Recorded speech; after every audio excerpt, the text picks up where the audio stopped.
Pub Sports Radio is very excited to announce the dates for Pubapalooza 4. The most exciting weekend of the gambling year. Round 1 of March Madness. It's all going down in San Antonio, Texas at the Southtown 101, Thursday the 20th till Sunday the 23rd. It's going down, baby. Scheduled events every day that weekend. Thursday, Friday, Saturday, Sunday. It's all going down in Southtown 101. Come hang out with some of your favorite Pub Sports Radio personalities. I can't wait. Meet us in Texas, baby. It's going down.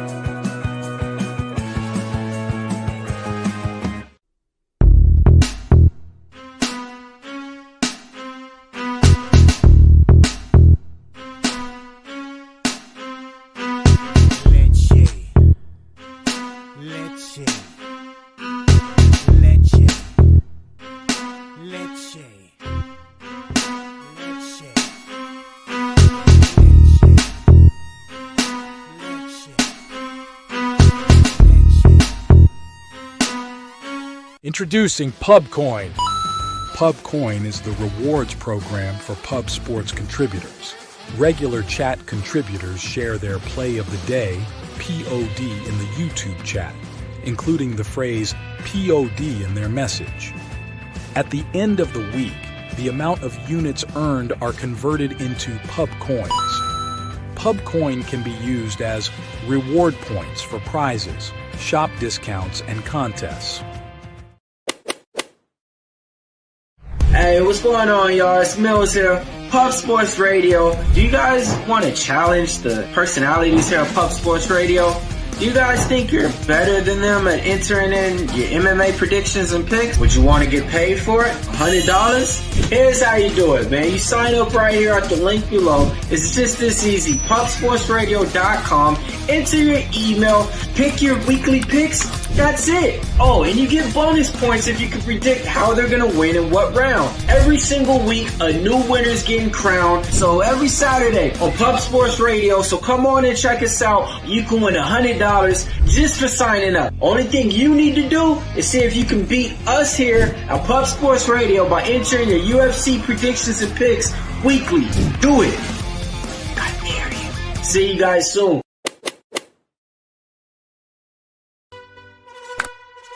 Upgrade your membership to Gold. You will be automatically entered in every horse race, every Wednesday and Friday. It is time to race horses. We are racing camels today. Shout out to the Gold members. We're racing in San Antonio immediately here. And we're off. 2 minutes, 74 canals on this racetrack. It's wide.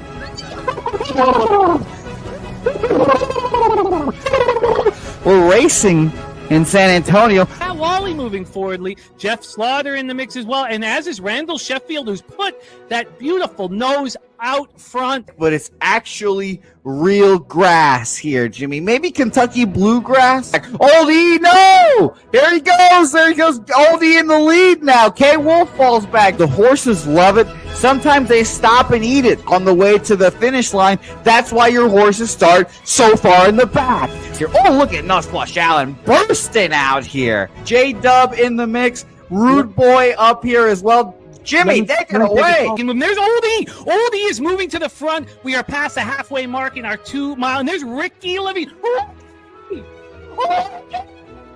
Oh my goodness, he's in the mix here. Jimmy, take it home. This is our first dog race ever. 19 seconds left in the horse race here. It's Fernando Mendoza trying to find the wire. 14 seconds left. Can Fernando Mendoza take this home? Here comes Kenny Can. Kenny Can wants a piece of the pie.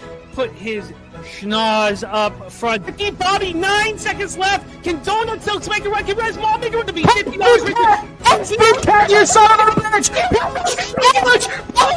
Here comes Corey Coker. Kenny Can, Smoke and Mirrors, Director 97. Home. That is the way. Here comes Jason Meyer, the Eldorado Custodian, Billy Friedrich. Jones one, all coming down to the finish.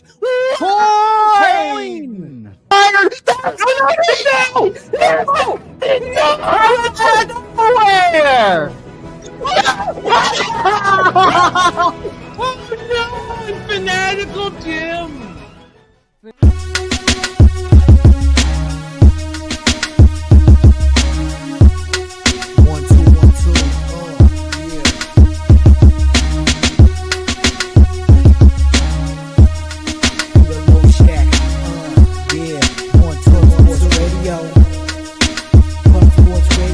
Started from the Corker Peter Low Shack. Legendary sports handicapper, more dapper than a Dom. Father young phenom, known as Jimmy, who declared one day that the bag was here to stay. Information like a PSA, when we all PSR, Pub Sports Radio Bizarre. There's a man named Slaughter and he flipped the script. No competition in this they quit the trip. But we say we be pubbing. Better with the bag and you love it. We want it top 10, we above it. Leche.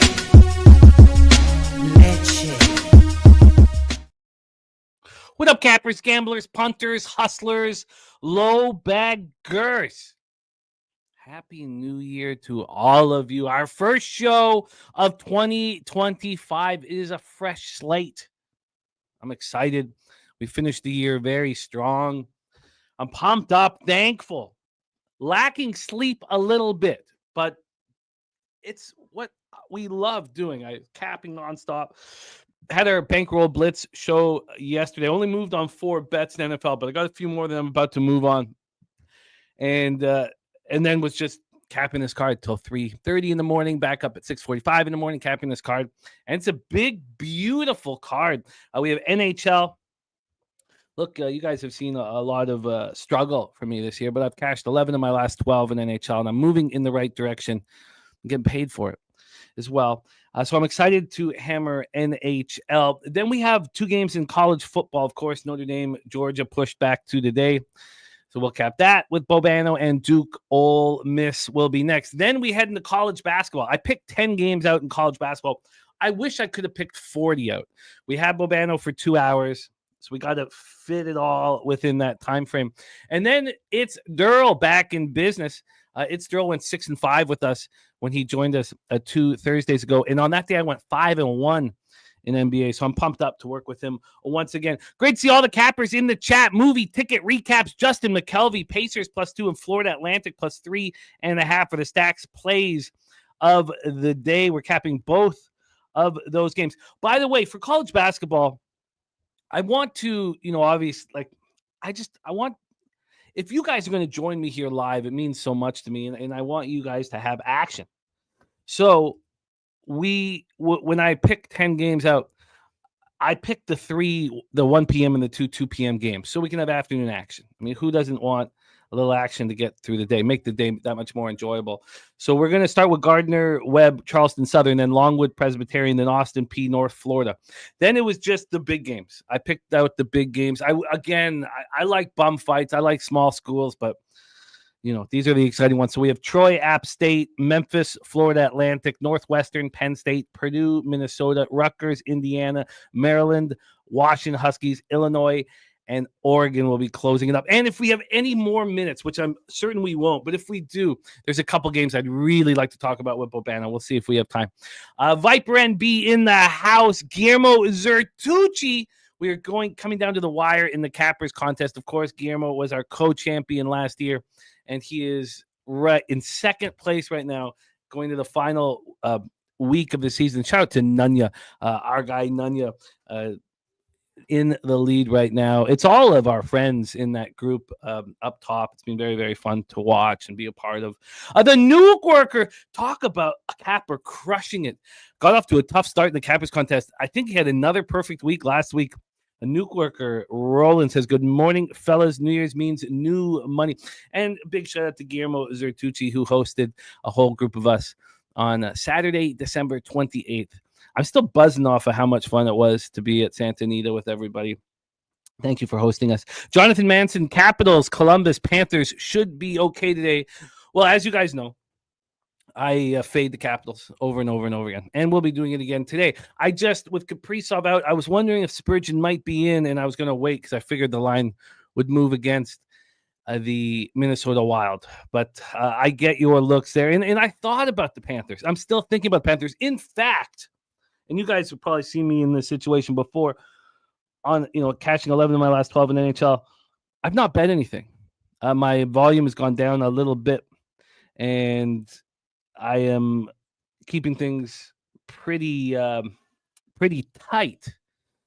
I've only been betting a couple games a day in NHL, and of course, it's been cashing at a very, very high rate. And I can understand the cappers who focus with that strategy. Now, I am capping to bring joy to my life, and that means volume of action for me. I love to gamble. So, but in saying that, I am trying to cut down my action a little bit to keep this run going. I can understand your action, Jonathan Manson. I'm looking forward to talk about serious business in the house. Happy New Year. Crystal Craig, Happy New Year. My guy, Wine Time Sports. He's on Notre Dame. Today says we today in college football yesterday. Nice work, Wine Time. There's Nordy in the house. Nordy, hope you and the family are well. Great to see you. Saturated, ready to get to work, says Rip Jaden Ivey's knee. Yes, I was. We were doing Bankroll Blitz when that happened, but we heard about it. Chase J. Lex Steele, ready to go. Kong's Clips, Notre Dame moneyline plus 140, says if you bet it when I gave it out last week for Kong's Clips. Wine Time says Marcus Freeman with week plus to prepare is money. Great to see all you guys. Christopher Carter, OG low bagger in the house. The Sweaty Butcher. So much fun hanging out with the Sweaty Butcher. So much fun hanging out with all of you guys. Man, it was a great. I feel so. Now, look, it helps being on a big run. Helps finishing the year like that. Helps that the last few months were very good, but the first 9 months weren't very good. So let's get rolling right here and right now. Kelly McInnes in the house. Kong's Clips with more action here. Gonna copy and paste that. Gino 420 in the house. Great to see you, Gino, and Happy New Year to you, my friend. Let's get this Kong's Clips action here, right above that 4 p.m. start. Get that right here. And there we go. Oh, and that is 70 plus for Riley. Let me just move that here so we can discuss that as well. As we go, Polo that, another OG low bagger in the house, ran with me, stood by my side in Costa Rica, and great to see you here, my friend. Well, so let's get to work. So we have a Big 12 game NHL card. We get into the 2 college football games and then the 2 college basketball games. By the way, you're going to see one thing that we do here is, we don't sell you anything, and we're completely honest and accountable for all of the action that is delivered here on the show. So you're going to see records, real legitimate records, and some are very strong and some are weak and embarrassing. But it is important to talk about the good because that's what fuels us. And the best record of everything that I'm looking at here of the we're talking 4 sports. We have 2 different categories. Is what Bobano is doing in college basketball on our program. 36-21, hitting at 63.2%, plus 12.46 units ROI, plus 21.86%, average line minus 111. You probably realize why I wanted to expand on our 10 games so badly. Ken in the house. Kelly McInnes with his NHL Player Today. Dallas minus 1.5 at plus 130. I moved on the future market with Dallas. They have an enormous advantage with $9.5 million off the books here in with the LITR. And I like backing them a lot. And I've thought about backing them here today against the Senators. Let me put Kelly McInnes's action here. We got Jay Peasy on Gardner Webb plus 1 early college basketball action. That will be the first college basketball game we talk about with Bobano. Let me get that set up here right before the Gardner Webb spot. There we go. The running Bulldogs. Thank you for sharing that with us. Jay Peasy. And Kenny Ken says, how about them Kings last night? And Saturated says, but Willie picked the right side of the Illini game. That is our final game we'll have with Bobano, unless we can squeeze out a couple more minutes. So we'll see how fast we can roll through. So let's get right to work and bring on the aforementioned Bobano. He is the star of the Ice Guys. He is the star of the Hitting the Books YouTube channel and the NBA OG show. And he's the star of Thursdays right here on Betting with the Bag, coming to us from Hamilton, Ontario, Canada. Canada's black and yellow steel town. Please welcome our friend, Mr. Ian Cameron, to the program. Bobano, how are you, my guy? Happy New Year, guys. Good to be back. New year, new outlook, and hopefully good things on the horizon here in 2025. I certainly know that we had nice holidays, and I know now we are 3 months away, just 2.5 months really away from Pubapalooza 4. And we are also 1 week away, and we don't have the artwork for this yet, and we'll be on it because we'll film a video for it. Our second annual NFL confidence pool, NFL playoffs confidence pool. It'll be $50 entry like it was last year. And we'll be hammering this home. So the confidence pool coming up in the playoffs, I'll explain it more later, but those of you who were in it last year will remember it. There's 14 games to reach the Super Bowl, and the game that you're most confident on, you give 14 points to. The game you're least confident on, you give 1 point to. So that first wild card round, you'll pick your 6 spots. Whether it be 14, 13, 12, 11, 10, whatever you think, it's a lot of strategy goes into it. So our confidence pool will be up and Adam, and we'll be talking about it here. It's not up yet to sign up, but we'll have it up here shortly. A Ron Crawford play of the day is the Columbus Blue Jackets in NHL, and it is the Brooklyn Nets in basketball. Screwed that up. Let me just fix this here. Get this paste and match style. Let's get all and Oregon State. I can't wait. So we're going to talk about that as well. Gorky making moves with Texas and Notre Dame. Let's get this up here. Bobano, my friend, it is time to get to work. We have this big, beautiful NHL card. We must work quickly because we really want to utilize you with your college basketball. What a spectacular start to the season you've had here on the show. So let's roll. Kenny V says, haven't got the show in a while. Bruins off a loss. Give me team total over and regulation money line. We're going to get into that game here shortly. I just not sure if that's the risk reward. It was certainly very high on my list, but I couldn't figure out if the Bruins as a road favorite was worth it. But we start at 7 p.m. Eastern with Carolina Hurricanes 22-13-2, 8-9-2 on the road. The Florida Panthers 23-13-2, 11-7-1 at home. Amerant Bank Arena in Sunrise, Florida. Billy Friedrich says Johnny Quick confirmed in that. We're going to get used to that because Shesty is on IR, but let's start here. We have Peter Kochetkov going up against Sergei Bobrovsky. Kochetkov 14-7-1, 2.52 goals against average, 8.99 save percentage, 1 shutout. Against Bobrovsky 17-7-1, 2.81 goals against average, 8.96 save percentage, 1 shutout.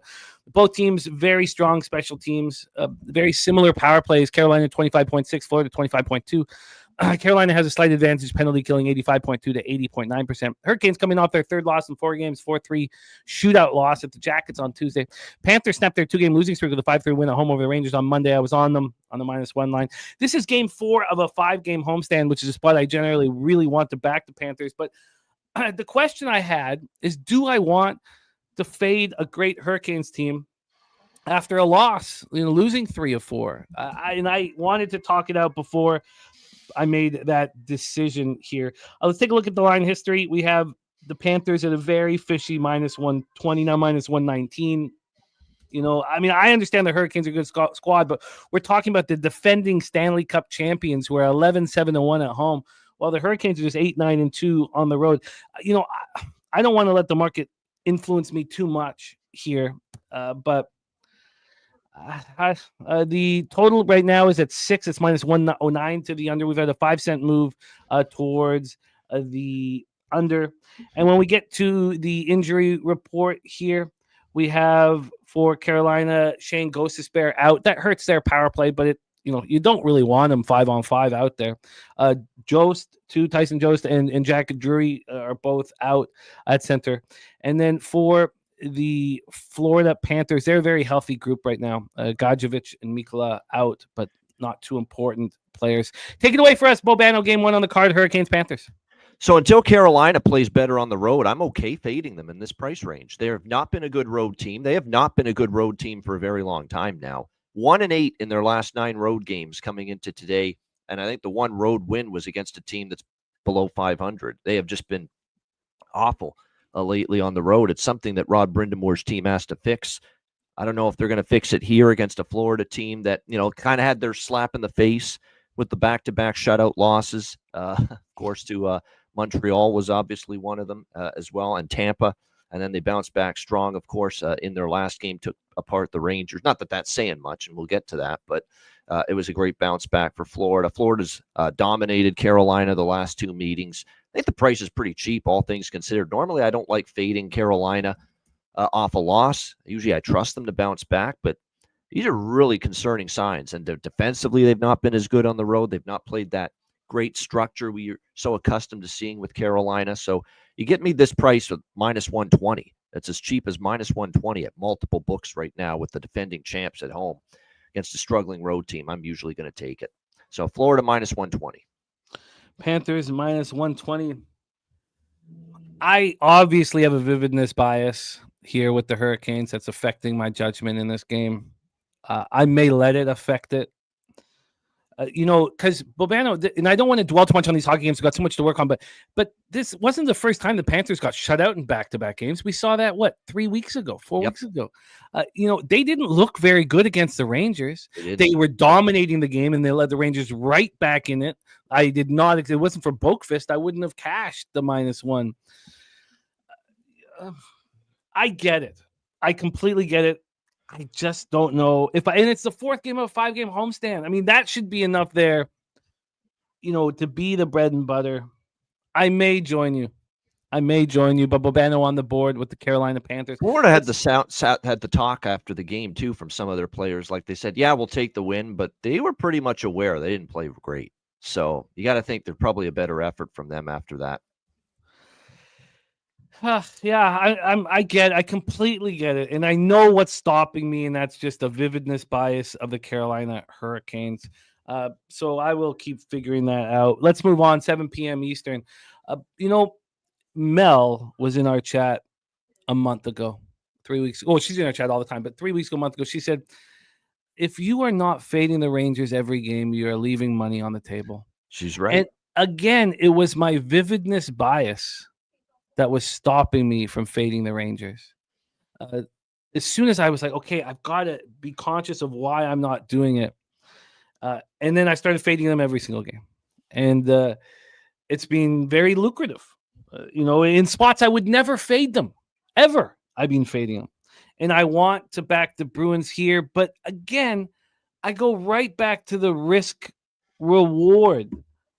Is this a suitable risk reward for a Boston Bruins team that's 8-9-2 on the road? Now I know you could say the Rangers are 7-9-1 at home. I couldn't answer that question, Bobano, so I haven't bet it yet. That was I could answer it, and I said no, it wasn't. It wasn't enough, and maybe I can change that. This total is at 6. It's -118 to the under. Opened up -119 to the under. So we've once it moved to the over, but that over, it's just actually the juice is tightened up. That's all that's happening here. But the over 6 is +105 right now in this one. From a money line perspective here, we've had a flip. Interesting. This was -110 on the Bruins when I was looking at it. That moved pretty quickly, but they got up to, so that was, because I was capping this, in the early hours of the morning. I think I messaged you, Bobano, around 2 in the morning. And I know you're in Nighthawk too, getting all your work in. So I know you replied to it. So this got up to -114. Since then, at -114, there's been a 12-cent move in the last 5 hours or so towards the towards the New York Rangers, who are now the favorite in this hockey game. I guess that makes me feel better, because I just didn't feel like it was appropriate, the risk reward. Swayman is better than Quick, yes, but not statistically this season. And one thing that I was talking about in NFL last year with the Eagles, this year with the 49ers, at the 6 or 7 game mark, you looked at their statistics defensively and they were poor. And I said both times, the numbers will work themselves out. That's a mistake. You have enough of a sample size. Maybe this is who Swayman is this year. We see goalies after the big contract kind of struggle and come back and flourish the year after that. Johnny Quick, 5.40, 2.69 goals against average, 907 save percentage, 2 shutouts in those 9 games. Boston power play just 13%. Do you really want to have your money on a hockey team? And I've bet Boston a few times over the last little while, but you want to have your money on a hockey team that can't get you that goal with the man advantage. 75.6% penalty killing. As bad as the Rangers have been, they are much better with their special teams. 18% power play, 84.8% penalty killing. Shout out to my guy Sancho in the house. There's cappers that really inspire me to work harder and put out max effort, and Sancho is one of them. Happy New Year, Sancho, my man. Can't wait to get to work here in 2025 with you. Bruins coming off their second loss in 3 games, 3-1 at the Capitals on Tuesday. And the Rangers coming off their 4th straight loss, 5-3 at the Panthers on Monday. Bobano, take it away, Bruins, Rangers. Well, with all due respect to Swayman, he's been a lot better. In fact, you could probably argue that his best stretch of the season has been lately. 4-2 in his last 6 starts, 10 goals allowed in his last 6 starts combined. So things have been a lot better for Swayman. He actually was a tough luck loser the other day against Washington. I thought, he played pretty well. It was a tight game. Washington escaped with the 3-1 victory after adding one in the empty net. He has played better, Swayman. And meanwhile, on the other side, you got Jonathan Quick, who's kind of gone the other way. He hasn't been as good the last several starts. Gave up 4 in the last start he had. Gave up 5 in relief, or got pulled in a game where he gave up 5 goals. So hasn't been as sharp, the old netminder Jonathan Quick. And it's Jonathan Quick for at least the next few games, because Igor Shesterkin's been placed on IR with an upper body injury. So it's Jonathan Quick for the foreseeable future. I see 2 things that are cheap in this game. One thing we know is the Rangers are a turnover machine as a team defensively right now. They treat the puck like a hand grenade. Some of the egregious turnovers with the puck are shocking. That's what happens when you're playing with no confidence. And then, of course, they're giving up odd man rushes. They're just losing coverage. It's happening game in, game out to this New York Rangers team. And if Igor Shesterkin's not good enough to carry this team on his back and save them from these mistakes, how can I have faith Jonathan Quick will be that guy? So I like Boston here. The fate of the Rangers continues to me. Minus 102 with Boston. I also like over in this game. I think to be able to get a 5.5 at minus 124 with over 5.5 is cheap to me, with the way the Rangers are struggling defensively. Now, the counter to that is they've struggled to score, but we did see them break through a little bit in their last game, albeit losing to Florida offensively. And I think they got the chance maybe to at least chip in here at home, and I think they will. I don't think Boston's going to shut them out by any stretch. So over 5.5, minus 124, Boston minus 102. Over 5.5, minus 124, Bruins minus 102. And again, the side that you're on was the first thing I wanted to bet here. And I'm just... this. I'm not sure if this happens to you, Bobano, but when I'm on a big win streak, I just tighten everything up, and I'm just cool. I'm just not certain that that's the proper risk reward for the Bruins on the road. I know the Rangers are playing horrible, but Shesty's not been playing well. Quick got off to a great start. It's amazing that Quick has better numbers than Shesty. I have no faith. To me, it's not a Quick issue or a Shesty issue. This is a team issue defensively. I agree. Yep. I agree. Yes, no, I did, and it was a great gift, and he loves it. Absolutely loves it, my man. There's our guy, Beach Boss, in the house. Happy 2025. Happy New Year to the Beach Boss. Let's move on. 7 p.m. Eastern, Minnesota Wild at Washington Capitals. Washington Capitals now 25-10-2, 12-4-2 at home. Minnesota Wild 23-11-4, 13-3-3 on the road. Very interesting injury situation for Minnesota, as Kirill Kaprizov was placed on injured reserve Wednesday. Now, he hasn't played since December 23rd. The Minnesota Wild are playing good hockey without their star. They're playing good hockey without their star. As Billy Friedrich says, Lindgren is confirmed here. Charlie Lindgren, 10-8-0, 2.69 goals against average, 900 save percentage. Philip Gustafson, 17-6-3, 2.28 goals against average, 924 save percentage, 2 shutouts. So I was curious what would happen to this line, and I still am, but I think it's prudent if we go first over the injuries for Minnesota, because Jared Spurgeon is out as well. Jacob Middleton is out with a hand injury, another defenseman. Look, Kaprizov hurts, but hockey is such a team sport that teams can really rally around the injuries. We've seen the Leafs do that consistently with Austin Matthews out of the lineup, even though they're 2-3 over the past 5 with him out of the lineup. So we don't know if he's going to be in. And obviously, I really want him in to continue this fade of the Washington Capitals. Let's go over the total. This total is a 5.5, a pure 5.5, very slightly shaded to the over. The over is at minus 107. Here we go. Line moves up here. So this opened up minus 118 to the over. So we've actually had a pretty big move towards the under. It's gone from plus 103 under 5.5 to minus 105. So that's a pretty legit move. Let's take a look at the money line here for this spot. Minnesota now plus 140. I really believe that's the right risk and reward. The question is, you take Kaprizov out of the lineup, there's a ton of value on Minnesota with Eriksson Ek back. This team is, I think strong, really strong. And they went through a section there where Kaprizov was a part of the problem, but it was missing Eriksson Ek was such a big part of the problem as well. And of course, missing Philip Gustafsson and asking Marc-Andre Fleury to handle everything. Gustafsson has been elite this year. So here we go. We have the Capitals coming up their second win in 3 games, 3-1 at home over the Bruins. And Trinity says, at what point should we abandon the Caps fade? We can't. I don't think we can. I think the value is too great to keep fading them, and I plan to keep fading them. Take it away, Bobano, Wild Capitals. Yeah, I'm not so much on this anti-Capitals crusade as Jimmy. I actually took Washington the other day against Boston on Monday. It was a nice spot because they lost in Boston the week before, and they got the job done against the Bruins. I don't love them, though, in this spot. And they're laying now, a slightly bigger price than they did against Boston. So I'm not on Washington today, not on Minnesota, obviously, either, because I have so much respect for the Capitals. And the fact that Kaprizov being out does hurt. It is huge, though, they got Eriksson Ek back. Could you imagine if they had both of those guys out? At least with Eriksson Ek, there's more defensive presence now. He's one of their best defensive forwards. No question. Is excellent there. He can chip in offensively. That certainly helps. This, to me, feels like one of those, and I kind of think this is kind of an under.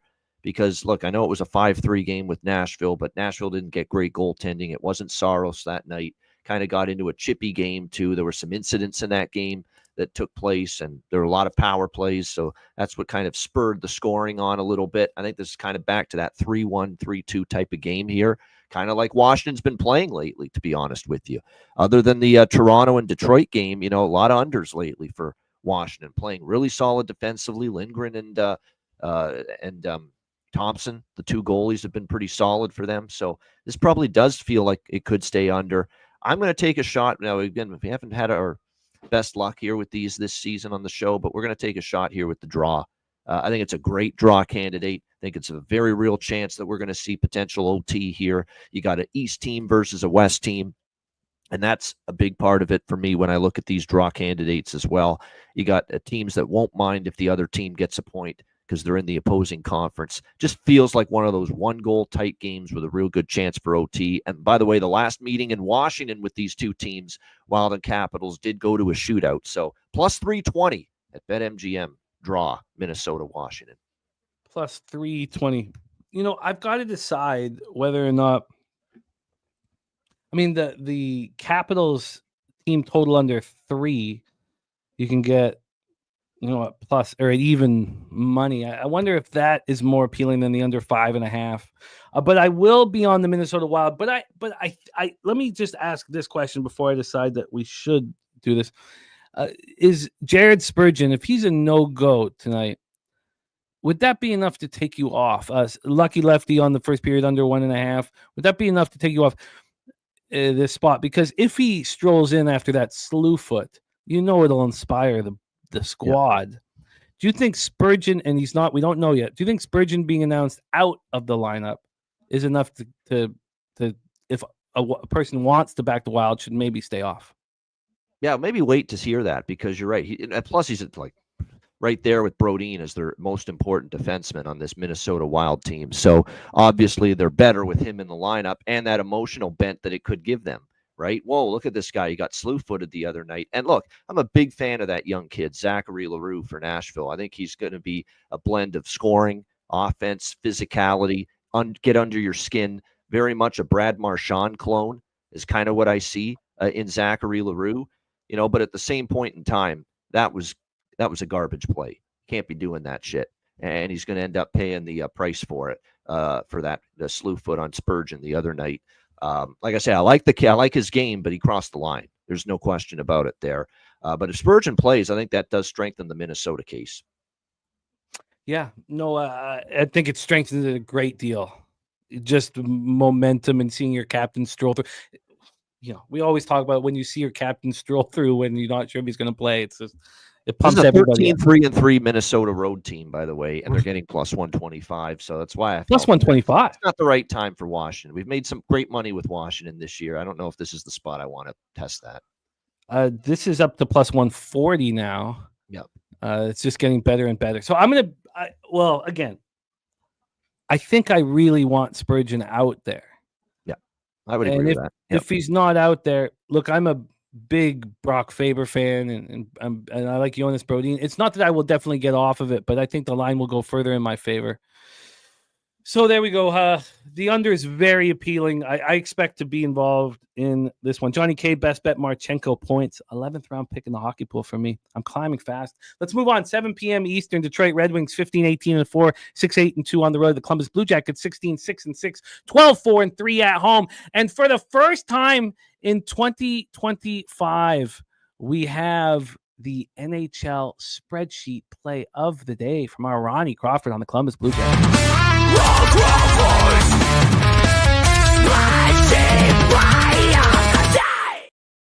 I love how that's evolved. Let's roll. A nice calm da da da da da. Now all of a sudden he's a fucking metal rocker. What's going He's on? He's always been a metal rocker. Really, huh? Oh yeah, lead singer of the band. Metal. Wow. Oh yeah, they rock. They rock. We got Dabby Cab in the house with his college football and college basketball action. Thank you for sharing that with us, Dabby Cab, my man. Let me get that copied and pasted here before we get into it. Beautiful. T Moss in the house. Trinity said, being on the Wings last 2 games, I don't like this spot for them.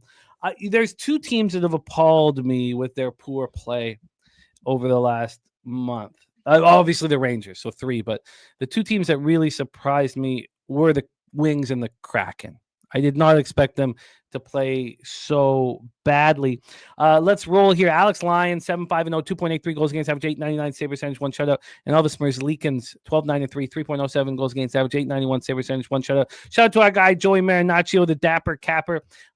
Also, please let me know if any of the goaltending setups are wrong here. Detroit power play has been very good all year. You know, with a 24.1% power play, you really can win hockey games. The problem is they're penalty killing 69.6%, so they don't really even have a special teams advantage. Columbus power play at 21.4%. It's too bad that we don't get to see Johnny Hockey out there on that power play with Werenski at the point and Monahan at center. Monahan, coming to Columbus just to play with his buddy.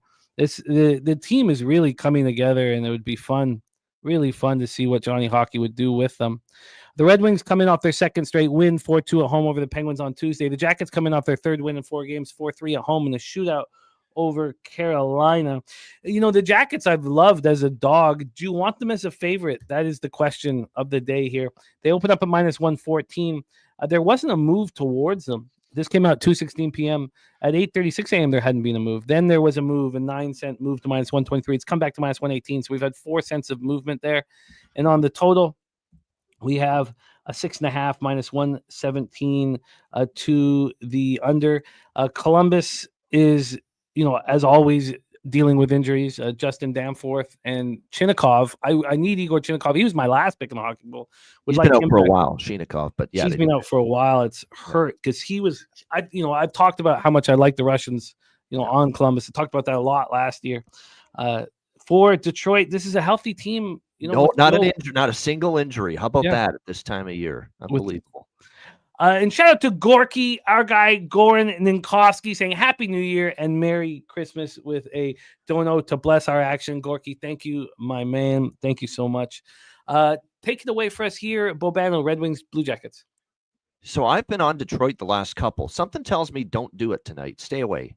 And I might. But I lean Detroit. I mean, I like the energy. I like the enthusiasm. I like the suddenly look like they're playing again. I don't know what was happening to them when Montreal beat them twice in a row. And it was just some ugly, terrible losses. They looked brutal. The St. Louis, that was the rock bottom moment too, when they got shut out by St. Louis right before Newsy Lalone got fired there. But 3 games under McClellan, the Toronto game, I give him a pass because he just got there. He had his first practice and time with the team the morning of that game. That's what happens when you hire a coach over the Christmas break. Obviously the first time that you're going to meet up with the team is going to be after the break, the day of the game. So couldn't really get everything installed, systems in place. Saturday, they had a full practice, and you could see the difference that made. Full practice, communication now with what he expects, systems and all that. And then they played Sunday in the next game against Washington, a very good Washington team, and they beat them 4-2, and they jumped on them in the first period. And I was on Detroit in that game. Hey, see, I can fade the Capitals. I was against Washington that day because I just liked the spot for Detroit. I really did on that Sunday game, and the Red Wings got the job done 4-2. And I came back to back Detroit against Pittsburgh on New Year's Eve, and they got the job done there as well. Another nice win for them. So they strung 2 in a row, and you can tell the difference McClellan makes. And this is no slam on Lalonde. He's a smart guy, but just felt like things were spiraling away from him. This is a guy that's now won, 600 games in the NHL as a head coach now, McClellan. So like the way things are trending for Detroit, but I would not sell Columbus short. This team plays well at home, and I've learned that the hard way. I lost a few bets early in the year fading Columbus at home. And actually, I took them as a big dog the other night against Carolina. Was thrilled to see it. And a part of that was, look, I like the way this team plays on home ice.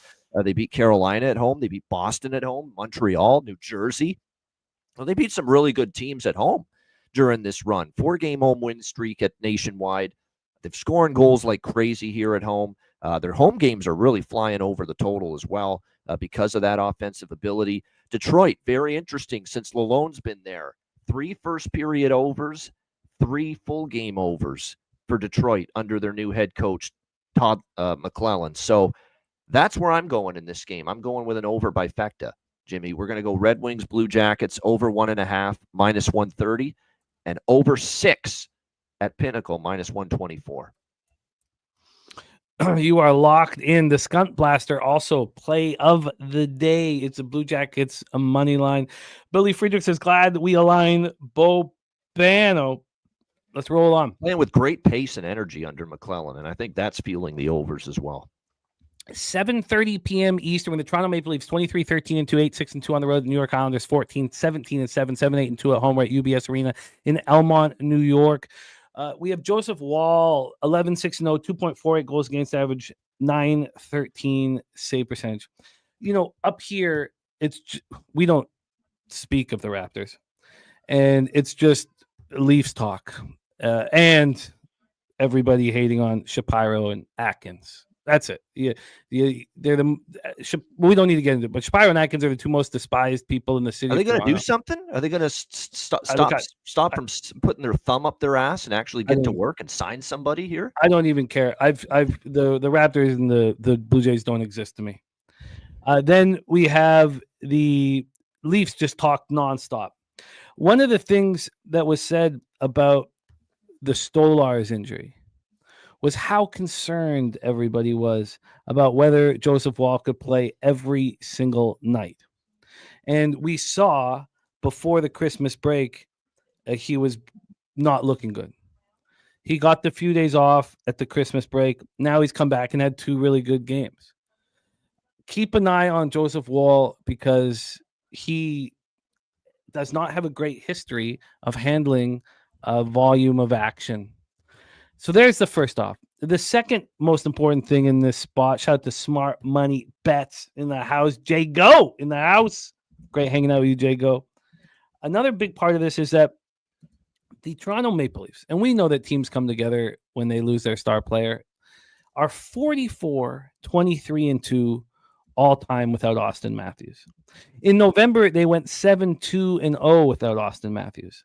And those numbers will regress to the mean. They're 2-3 over this current absence. I'm not going to sit here and believe that they're going to have a 700 winning percentage without Austin Matthews in the lineup. So there's the first part. Second part is that the Islanders are healthy. Pulock and Pelech is their second pair defenseman. Barzal's now had 2 weeks to be back into the lineup. This power play at 11.3% is because Barzal wasn't there. He is the straw that stirs the drink on the power play. Sorokin's been bad. 2.92 goals against average, 898 save percentage, 1 shutout. Toronto power play 20.5%. and they're penalty killing 81.5%. The concern about Patrick Waugh being the coach was not about whether he can motivate his troops. It's about the X's and O's. And when you see an 11.3% power play and a 63.9% penalty killing, well, you should fire him. And I hate saying that, but it's always been the X's and O's with Patty Waugh. It hasn't been whether or not he can pump up a group of players. So we have many levels in this game. The Leafs coming off their second win in 3 games, 3-1 at home over these Islanders on Tuesday. The Islanders had 20 minutes in penalties while the Leafs had just 4. Despite this, the Islanders still outshot the Leafs. The Islanders had 1 power play. The Leafs had 4. The Leafs went 1 of 4 on the power play. And yet, again, I keep going back to this, the Islanders still outshot the Leafs. So I guess I needed to talk this one out loud. I don't know why. I'm going to be on the Islanders here. This total opened up at 6, and it's dropped to 5.5. And I want to fade the Leafs. Now, Austin Matthews is looking like he's going to return soon. Who cares if he does?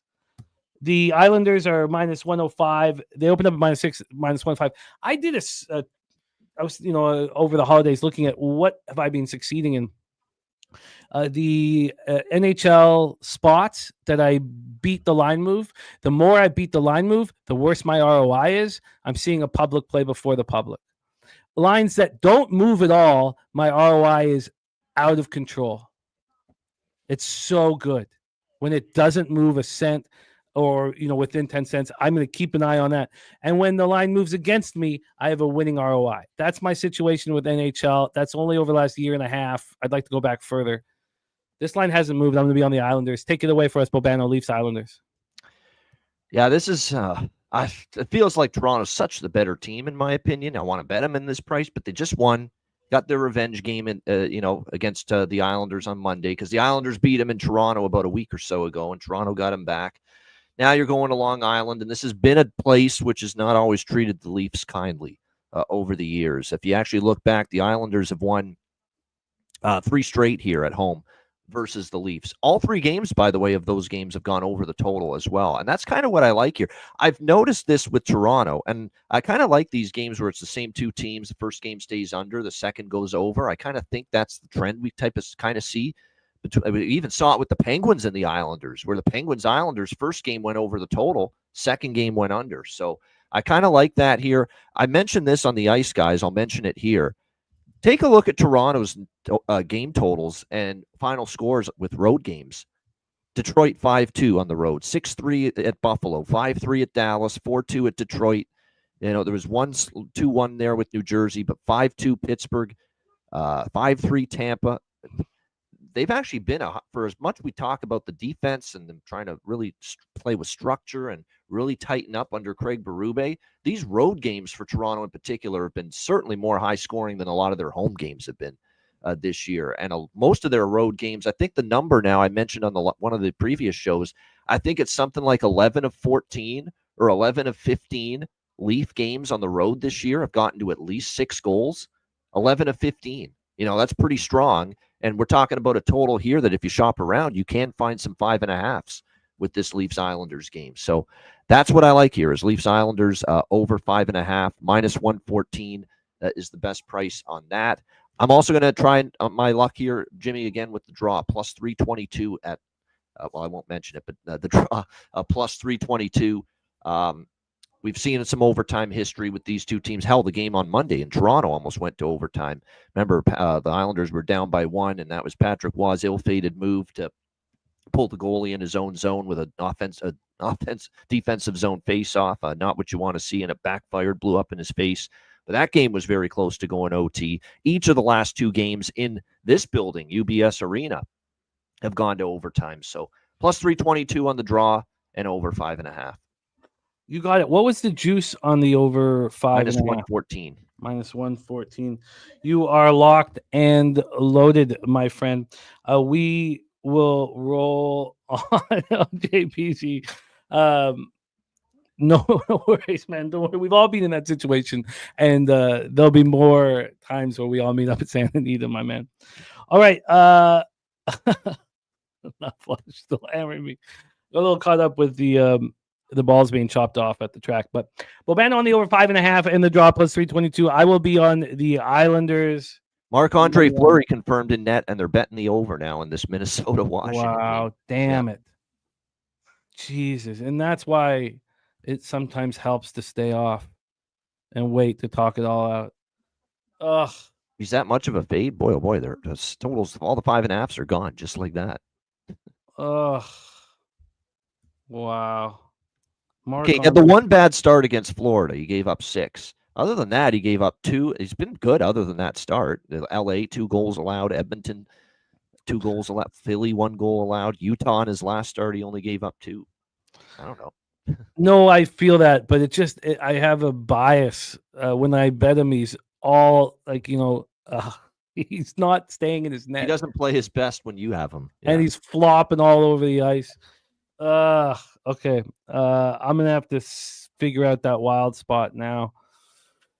Okay, but we have the Isles. Let's roll on. We've already heard from Kelly McInnes. His NHL play of the day is Dallas -1.5 at +130. Let's talk about 8 p.m. Eastern. Ottawa Senators 19-15 and 2, 9-9-1 on the road. At Dallas Stars 22-13 and 1, 14-5-1 at home with American Airlines Center in Dallas, Texas. I've got Mad Sogard listed. Do we expect Mad Sogard? Do you expect Mad Sogard to be in the lineup here or to be between the pipes here? Well, if I'm the coach here, let me see. Is Ottawa play tomorrow night again on the back-to-back? Yes, they do. They're in St. Louis, so they're definitely going to give Mad Sogard one of the games. They're going to give Levi Merriline. I clearly, by the way, have seen now enough of both guys. I have clearly Levi Merriline ranked the better goalie. He has definitely looked a little bit better than Mad Sogard. So if it's Sogard, it would not be – I wouldn't want anything to do with Ottawa tonight. Let's put it that way. Jake Ottinger in the other side, 17-9-1, 2.3 goals against average, 909 save percentage, 1 shutout. Dallas's power play, 15.3%. It's pretty shocking. I mean, I know there's no little Joe Pavelski deflecting pucks in front of the net, but there's too much skill on this team. Mark my words, though, Wyatt Johnson will be over a point a game for the rest of the season. He's just, his Corsi numbers don't reflect his statistics. He's been very good. JP says Dallas has been suspect. They haven't been as good maybe as we expect them to be, but it's pretty nice having $10 million in your pocket when you have the strength that they have. We are going to be talking college football here in the second armchair MMA. So let's keep rolling here. Ottawa power play 25%, penalty killing 77.5%. Dallas has always had a great penalty kill, 84.7%. Senators snapped their 2-game losing streak in a 3-1 win at Minnesota on Sunday. The Stars come in off their third win in 4 games, 4-2 at home over the Sabres on Tuesday night. And this is game 2 of a 3-game homestand. Happy New Year to you, Nate Dogg 420, my guy. Great to see you, man. Excited about 2025 here. Let's take a look at the line history here for this one. We have Dallas at -176. They open up -181. -181. They get up to -195. They get up at 3 in the morning. -197 at 5 in the morning. -201 at 6:50 in the morning. Then there was a 20-cent move against Dallas. Very fascinating that took place. Take it away for us here, Bobano, Senators, Stars. Yeah, nothing for me. We can move quickly through this one. I can't move on it till I know who the goalies are. Over, under, side, doesn't matter what. What I will say, though, is Ottawa's played. I don't want to fade Ottawa at this price. It's just a question of, do I bet Ottawa? If it's Sogard, I won't be on Ottawa. If it's Merriline, I'll consider it. Marchment's still out for Dallas, by the way. Sagan still on IR for Dallas. Dallas with a nice home win against Buffalo. They needed it because they had lost a few in a row at home.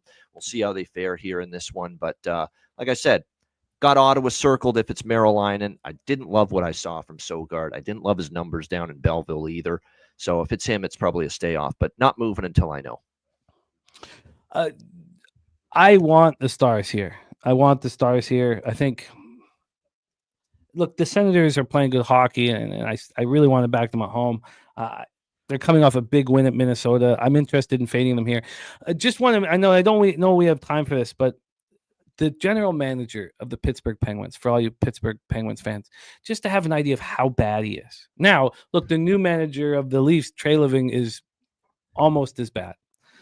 But when you see Mason Marchment scoring goals, top 6 forward, fighting, punching people in the face, playing the power forward, doing everything you'd want in a hockey player who's injured right now. But just remember that Dubas traded him to the Florida Panthers for Dennis Malgin.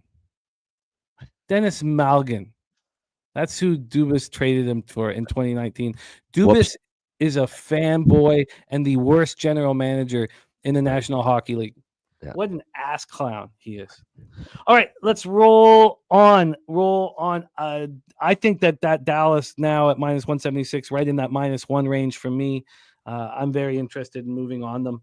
Let's roll on. 8 p.m. Eastern with the Anaheim Ducks 15-17-4, 7-6-3 on the road. The Winnipeg Jets 27-11-1, 14-3-1 at home at Canada Life Center in Winnipeg, Manitoba. Lucas Dostal in that 10-10-3, 2.72 goals against average, 9-14, 7 1 shutout. And Connor Hellebuck on the other side, 24-5-1, 2 goals against average, 930 save percentage, 5 shutouts. Johnny K says Carlson's been all right. That pickup, is that what the Penguins needed? The softest defenseman in the NHL? Is that what Crosby and Mount? Is that what Letang needs? Now you have the 2 softest defensemen in the NHL. Idiot Dubas is, man. And the amount of money you're paying. I thought I didn't like the job Dubas has been doing. My gosh, nothing like compared to Jimmy. He's the single worst. Look, because we're the same age. Look, they're in cap hell, the Leafs, the last few years because of him. There's no doubt. There's no denying that. But he left them cap strapped in cap hell, cap purgatory. Wayne Simmons and Joe Thornton in their late 30s. That's who you bring to the Leafs because you're a fan of them when you were a kid. Good God, he's an ass clown. Anaheim, and if you're a Sault Ste. Marie Greyhound at any point in your life, you're my guy. You're coming to my NHL team. Yeah. 12.4% power play, 74.5% penalty killing. Winnipeg is a 32.5% power play, 78.9% penalty killing. Ducks coming off their second straight win, 3-2 at home over the Devils on Tuesday. The Jets had their 4-game winning streak snapped in a 5-2 loss to the Avalanche on Tuesday. Jimmy, go on the Winnipeg Jets -1.5.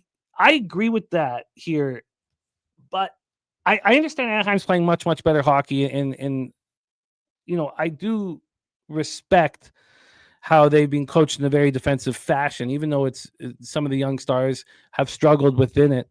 It is working. But the Jets off a loss, the Ducks off 2 straight wins at home and now head out on the road. This is a young hockey team, and the Jets aren't going to take them lightly. It just feels like that is the right move here, what Jay goes on. There are injuries, though. Dylan DeMello and Dylan Sandberg out. Hayden Fleury's already out. And then you lose Mason Appleton at center. So these are depth pieces that are important for Winnipeg. And then, of course, Zegras out for a long time. I don't think he comes back in a little bit. Occupancy got Anaheim plus 227. Occupancy, that makes absolute sense from an eye test, what we're seeing. The question is, can they go from winning at home to going out on the road to a Jets team that just lost 5-2 to the Avalanche? That is the question. Take it away for us, Bobano, Ducks, Jets. Now, this is an interesting game. It's because look, Anaheim too. Let's give them credit. They're off back-to-back wins here against the Oilers and the Devils. 2 really good teams back to. Now I know New Jersey, has had a tough run on this road trip here, but boy, oh boy, that's pretty good for Anaheim to beat teams like the Oilers and the Devils back-to-back. They outplayed Edmonton. There's no fluke there. Maybe slightly outshot by the Devils, but, I thought they played a really good game. Dostal in particular. If it's Dostal, I don't think I want to bet Winnipeg here. But if it's Gibson, I might be interested in Winnipeg. And this is another one. I can't move until I know who's in net for Anaheim because there really is a difference right now. You did mention there are some key injuries. DeMello, will he play on the blue line? Remember, this the one thing that with Winnipeg is they're not the most deep blue line in the world. So without DeMello, it's going to hurt a little bit. They're already without Dylan Sandberg, who had been one of their better defensive players. So we'll see how this one plays out. Hellebuck in net for Winnipeg. If it's Gibson, I'll be looking at some kind of Winnipeg team total over, possibly. Puck line, maybe. Certainly maybe even a full game over if that's the case. But again, I'm waiting to see who's in net. So nothing as of yet. I have some interest. The issue is the Ducks are playing better than I've seen them play in a few years right now. And yeah, even though situationally it makes so much sense on the Jets, I get why Jay goes on it. It's actually a bit of a Winnipeg revenge spot, too, because Anaheim beat them just a few weeks ago before Christmas, 3-2 in Anaheim. Oh, it's a big point. It's a big point. All right, let's roll on Buffalo Sabres at the Colorado Avalanche. Got to speed up. We got college football next, then college basketball. We only have Bobano for another hour and 4 minutes. And Gibson projected now, says Kenny Can. That would help. That would help a great deal. I'd probably end up pulling the trigger there. Buffalo Sabres, Colorado Avalanche rolling right now. And the Sabres, since snapping that 13, 14 game losing streak, have looked much better. Got the weight off their backs. Ball Arena, Denver, Colorado. Luukkonen has not been very good this year. They have very high expectations for him. 11, 12, and 3, 2.95 goals against average, 8.98 save percentage, 1 shutout. Mackenzie Blackwood, 11, 10, and 3, 2.71 goals against average, 9.17 save percentage, 1 shutout. Buffalo power play 16%, penalty killing 78.2%. Colorado power play 23.5%, penalty killing 77.6%. I did not want to fade Buffalo against Dallas, even though I wanted Dallas -1, but I was like, I just don't feel comfortable fading the Sabres right now. I only had them against Chicago. I didn't have them against St. Louis. But I was hesitant. Now, the Avalanche are rolling right now. This is a very good hockey team. Winners of 5 straight, coming off that victory over Winnipeg. This is game 2 of a 4-game homestand. They have Montreal on Saturday night and then Florida on Monday night. Let's take a look at the line history here for this one. We have the Colorado Avalanche at -201, which is a really nice number, but they opened up at -221. I'm really hesitant of fading the Sabres. With Dahlin back, I think this is a better hockey team than the numbers indicate. This total's at 6.5 -115 to the over. It's certainly a reasonable price for the Colorado Avalanche. Take it away, Bobano. Sabres Avs. Yeah, this one's interesting because Buffalo has actually done all right in Colorado over the years. Last 5 meetings between the Sabres and the Avs in Colorado. It's been, not bad. Buffalo's been actually, it's the last couple that they were competitive in. They lost actually. I thought they won the last one too, but they lost 5-1 last year. There was the one before that they won 4-2, but they've been competitive here at times. In Colorado, in Buffalo, it was 5-4 Colorado, December 3rd. That's when the Sabres' bad run was just starting to get going. We'll see if that continues here. Colorado's been on fire though. They have.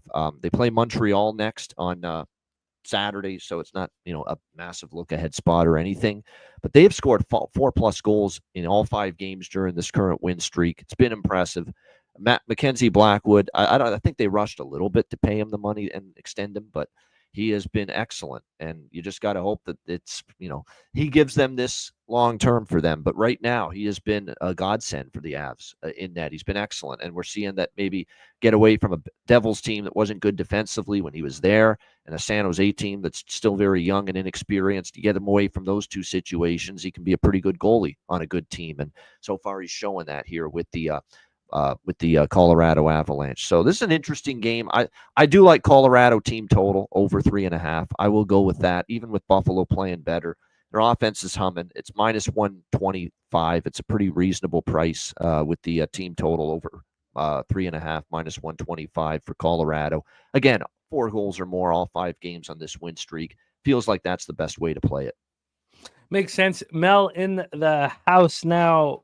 Love capping with you, Mel. Happy New Year. It says, all due respect too to the Buffalo wins, and I'm not trying to rain on their parade. 3-1, and they have looked a lot better. Islanders, Chicago, St. Louis before the Winter Classic, kind of a look ahead spot for the Blues to the Winter Classic.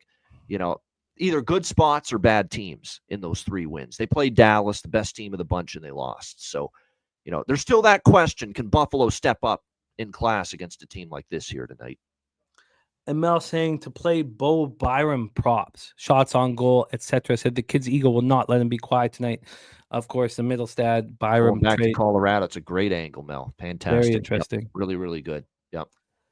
Let's roll on. 9 p.m. Eastern. The Utah Hockey Club in the throes of a losing streak right now. 16-15 and 6, 11-8 2 on the road to the Calgary Flames. 18-12 and 7, 13-4 and 3 at home. We're at Scotiabank, Saddledome, Calgary, Alberta. Carol Vejmelka listed 8-10 and 2, 2.40 goals against average, 916 save percentage, no shutouts. Dustin Wolf, 12-5 and 2, 2.61 goals against average, 914 save percentage, 2 shutouts. Utah power play 22.1%, penalty killing 80.9%. Whenever you see the one person with an illness, you wonder how many have it. But Clayton Keller, sick right now. Some of these guys, the Barrett Haytons and the Clayton Kellers, I have a very difficult time watching. They don't go into the dirty areas. Now, he missed that game versus Edmonton. I expect him to be good to go here. He played the night before against Seattle. So I expect Keller to be good to go. Now, as much as I don't like watching Keller play hockey, they need him on the power play. And you guys know that I love fading the Calgary Flames. The Calgary Flames are a healthy group right now, and they're playing very good at home. There was the one spot where I didn't want to fade them, was at home. Let's take a look at the line history here for this one and see if there's a risk reward in fading them. This totals at, you see 6.5s across the board. This opened up at 6, got up to 6.5. It's back at 6. It's a semi. It's like a 6.25 basically.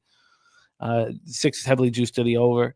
On the money line here, we have Utah as the favorite at -116, opening up at -109. I mean, the Utah Hockey Club is a favorite against a team that's 13-4-3 at home. I mean, the market is opening up their arms to Calgary Flames money. Can you believe that Utah would be a favorite here in the throes of this losing streak? Take it away, Bobano, because I do find Utah appealing. But again, if the Bruins risk reward wasn't right at -102, is Utah's at -116? Take it away, Bobano. So if it's Wolf and in that, I'll be interested in Calgary, but I'm waiting on that because there have been instances where, Ryan Husk has been liberal about giving Dan Vladar starts and not letting Wolf start too many games in a row. So that's the concern that maybe we won't see. But if it's Wolf, it's Flames are past for me. He's been excellent. He's been really, really strong, especially in the Saddle Dome. His numbers in the Saddle Dome, he's almost been unbeatable, impenetrable at the Saddle Dome this year. Dustin Wolf and that. Calgary as a team's been great at home. Utah's been on a brutal. Utah, believe it or not, though, has been better on the road. They've got 11 road wins, just 5 home wins, and they were on a 7-game road winning streak, Utah, until their last 2 road losses against Edmonton and Seattle. But prior to that, Utah was playing pretty good hockey on the road. As of now, Jimmy, nothing on this game. It's a pass. I imagine Utah's going to win this game 3-2, and I'm going to be upset that I didn't move on them. But in saying that, I just don't see how that's a responsible bet, risk reward wise. The market's saying it's the right bet. If this was based on market alone, I'd be on Utah. Maybe I end up getting there. I need to sit with that a little longer. We got 3 more games before the big college football games and 10 games in college basketball. I wish I had been on. We had a show, or I had been on before all the college games yesterday, because I really had strong opinions on the games yesterday, and we've got Notre Dame, Georgia, and that's the one I don't have a strong opinion on, but we'll do our best. We will, and we got Ole Miss too. Let's roll. 10 p.m. Eastern. We have the Philadelphia Flyers 17-17-4, 9-8-3 on the road at Vegas Golden Knights 25-9-3, 15-4-0 at home. We're at T-Mobile Arena. The Urson injury, doesn't bode well for these Philadelphia Flyers. I mean, pick your, Russian sieve, whether it be Kolosov or Fedotov. I still think Fedotov has the potential of the two, but it's not being shown at all. I did move on the over 81.5 points with the Flyers, where I thought it was at their lowest point, but it's only 83.5 right now, even though I'm so confident in it. I did move on the Capitals under 105.5 points. As confident as I could be, it's still right there at 105.5, so there's no real sign that was the right bet here. Kolosov 4-7-1, 3.39 goals against, average 872 save percentage. He's been bad. Aiden Hill has been good, 16-6-2, 2.65 goals against, average 902 save percentage, 2 shutouts. I guess that's what you expect from him.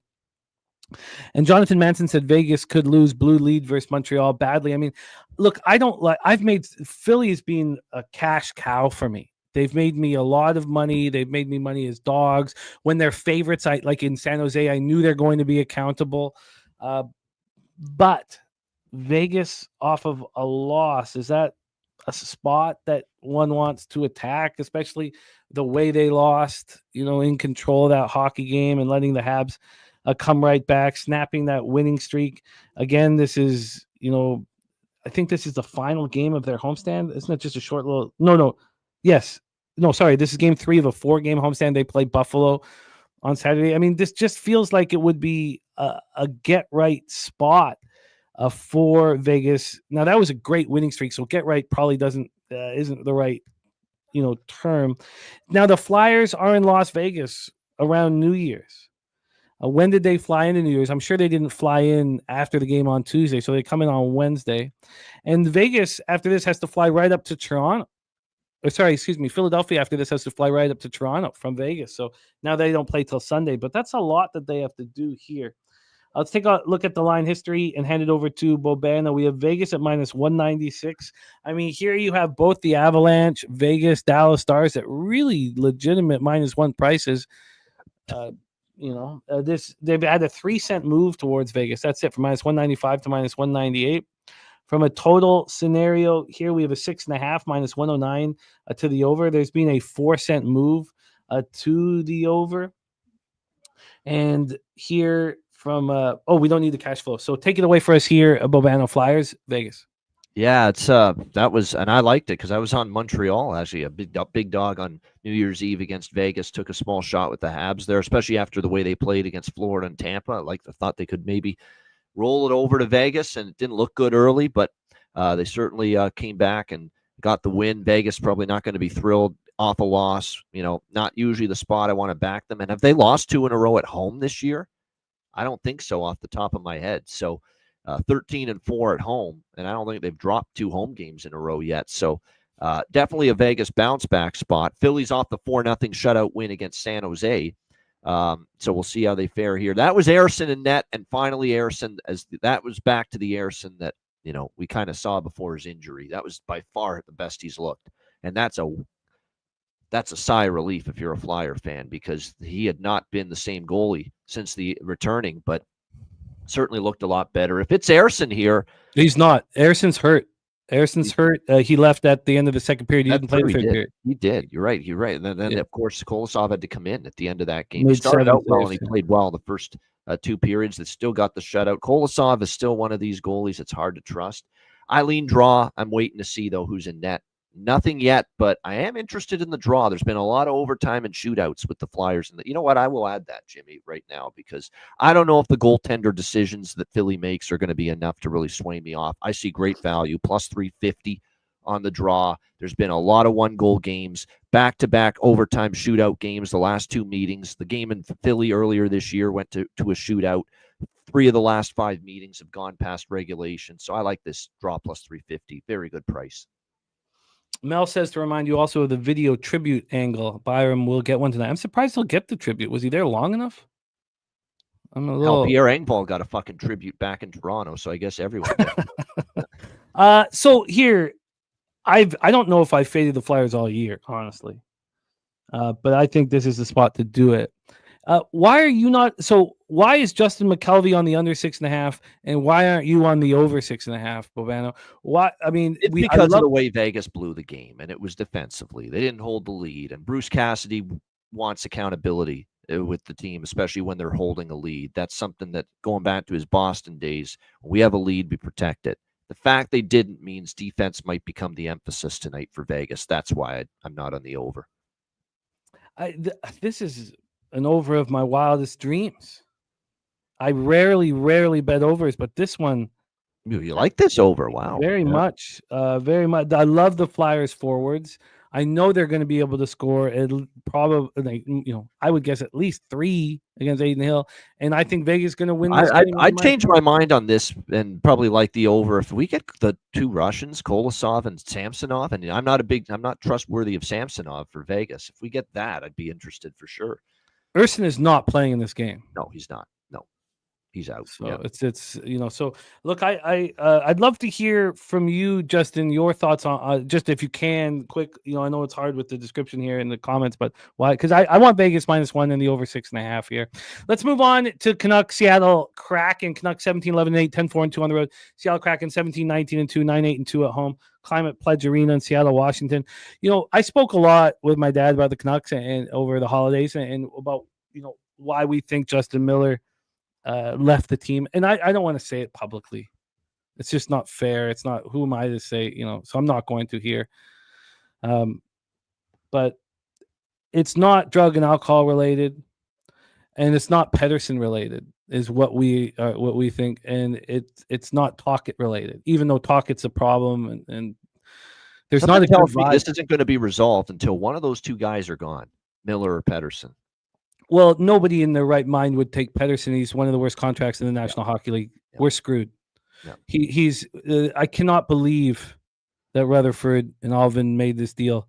It's going to be and I said it in my whole breakdown on Terry and Friends Breakdown for Canucks how this was going to be enormous weight around our neck. And how long did it take? A month? Absolutely awful. So Pettersson's going nowhere. No team in their right mind would take him. And we're not going to take too much of his contract because it's another 11 years? But JT Miller is one of the best contracts in hockey. And I know he can be a tough guy. You know, he cares about winning so much. He can be sort of selfish, but I would take him 10 times out of 10 over Pettersson. This totals at 5.5. There's been a 1 cent move to the over. I mean, it was one thing when Hronek was out of the lineup. Then Quinn Hughes now out of the lineup. Pettersson is out of the lineup too with hurt feelings. I don't know what the fuck he's doing. Let's get into the money line here. What a baby Pettersson is. He's a baby in the media. He's just such a baby. The Kraken are not a team to be trusted, but maybe we should back them here. I thought they were going to be a good hockey team this year. I like the moves that they made in the offseason, and yet here we are. Now they look better. They beat Vancouver in overtime in Vancouver. Then they beat Utah at home. They had a massive losing streak. The Canucks are just going to lose and lose and lose without Quinn Hughes. Everybody will see how good everybody will see how good Quinn Hughes is when he's not out there. This has to. It's a must-bet Seattle Kraken spot. Who cares? Who cares that the Kraken just beat the Canucks? It doesn't concern you that Vancouver totally blew it to this team last weekend and is out for redemption here? The only person who's out for redemption is Rick Tocchet, because there's a lot of people who don't want to show up in that room. Yeah. This is a huge problem. The Canucks are they're not a happy group. It's not a fun team to be a part of. I agree with that. Yep. So no, there's going to be more breakdowns. I mean, the Canucks could lose every single game until Quinn Hughes comes back. Take it away, Bobano. So this is such a strong Vancouver spot. I'm not betting Seattle here, but I am on the fence about whether I'm going to take Vancouver, because look, when you blow that kind of game, you're up 4-1 with 5 minutes to go at home against Seattle. 4-4, and you lose in overtime, 5-4, Vince Dunn with the overtime winner. And you get to play that same team less than a week later, you're supposed to show up for 60 minutes and get the job done, period, especially if you're any kind of good team. And the one thing about Vancouver is they are a solid road team. They've certainly been better on the road than they've been at home. So we got them where we want them on the road.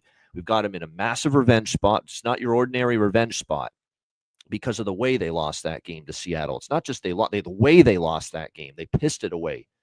4-1 up, and they lose 5-4 in overtime. But you're right. There's that problem and the elephant in the room with Vancouver, the Pettersson-Miller issues, the play on the ice. That's without Hughes and Pettersson on the ice, that's a devastating, gaping hole that they have to fill, and they're probably not capable of it, especially on the back end, because you take Hughes and Hronek still out as well on the blue line, and you just don't have the bodies and the ability to fill those minutes and fill that void. So strong ass Vancouver spot, but kind of like you're saying, not an easy bet to make right now with the Canucks. They look like they're in shambles. Certainly off the ice they are. You see the game against Calgary. I didn't love what I saw. There wasn't a whole lot of thrust in that team's effort coming off that Seattle loss, by the way. And that was a spot I considered betting Vancouver, and I stayed off that game against Calgary following that Seattle collapse. I'm kind of in that same boat here. I think Vancouver's the only way I can bet it. I'm just not sure if I want to. It's Pettersson doesn't hurt us not having him out there, man. Maybe hurts on the power play a little bit. It's Hronek and Quinn Hughes is a massive loss. That's the one. The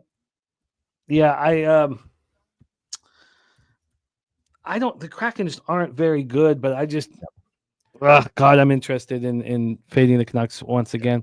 Let's talk about the final game here on the board, 10:30 p.m. Eastern with the Tampa Bay Lightning, 20-12-2, 9-6-1 on the road. Billy Friedrich says, who will be in net for the Canucks tonight, front end of a back-to-back? You'd have to think it's Demko, just because of how they lost that last game. The Iron Lady, you have to think it's. I think it's got to be Margaret Thatcher Demko. here. Playing at home versus Nashville. They did knock Nashville out of the playoffs, so I mean there is some history there. But let's roll here. Smooth Bosky loving Johnny 1T. Johnny Toronto, first goal tonight at 15-1. I don't think the Kraken are good either, JPZ, but the Canucks are an absolute mess. I cannot comprehend that this has happened. And, the Pedersen JT Miller thing is not that big of a deal. It's been going on for 3 years. The media talks about it now. Like, it's really not that big of a deal. No. There's another issue going on with JT Miller outside of the rink. It's a personal matter. Yes. It's a personal matter. I have no right talking about it because I don't know if it's confirmed. But I truly, that you can let go of that Miller and Pedersen thing. It's been going on for 3 years. It doesn't. Here's where I'm at with Vancouver. This is supposed to be a Vancouver step-up spot where you're out for blood and you show up for 60 minutes and you make a statement and you win. But I don't trust them to do that. That's where I'm at there.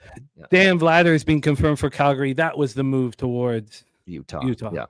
There's a gap between them right now. And this is no slight to Vladar. Vladar's solid, capable, but he ain't Dustin Wolf at the moment. Dustin Wolf's lights out right now. Oh, look at Rez Mob. What a life, Rez. Come meet us in San Antonio in March. Got Vegas for $1,200 at the poker tables at Bellagio. Now heading to Playmakers 88, Michael Irvin's restaurant to watch Sugar Bowl. Final spot. I love it.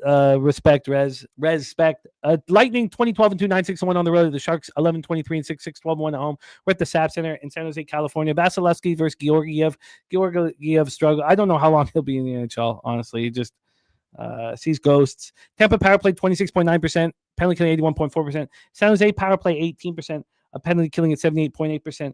These Sharks just come off that loss to Philadelphia. And if you watch the Sharks play, obviously, you get your money, watching Max Celebrini. But Willie Eklund out of the lineup is a huge loss for them. He's been so good this year. They're dealing with injuries to Grundstrom too and Jake Wallman. They just don't have the depth to handle those kinds of injuries.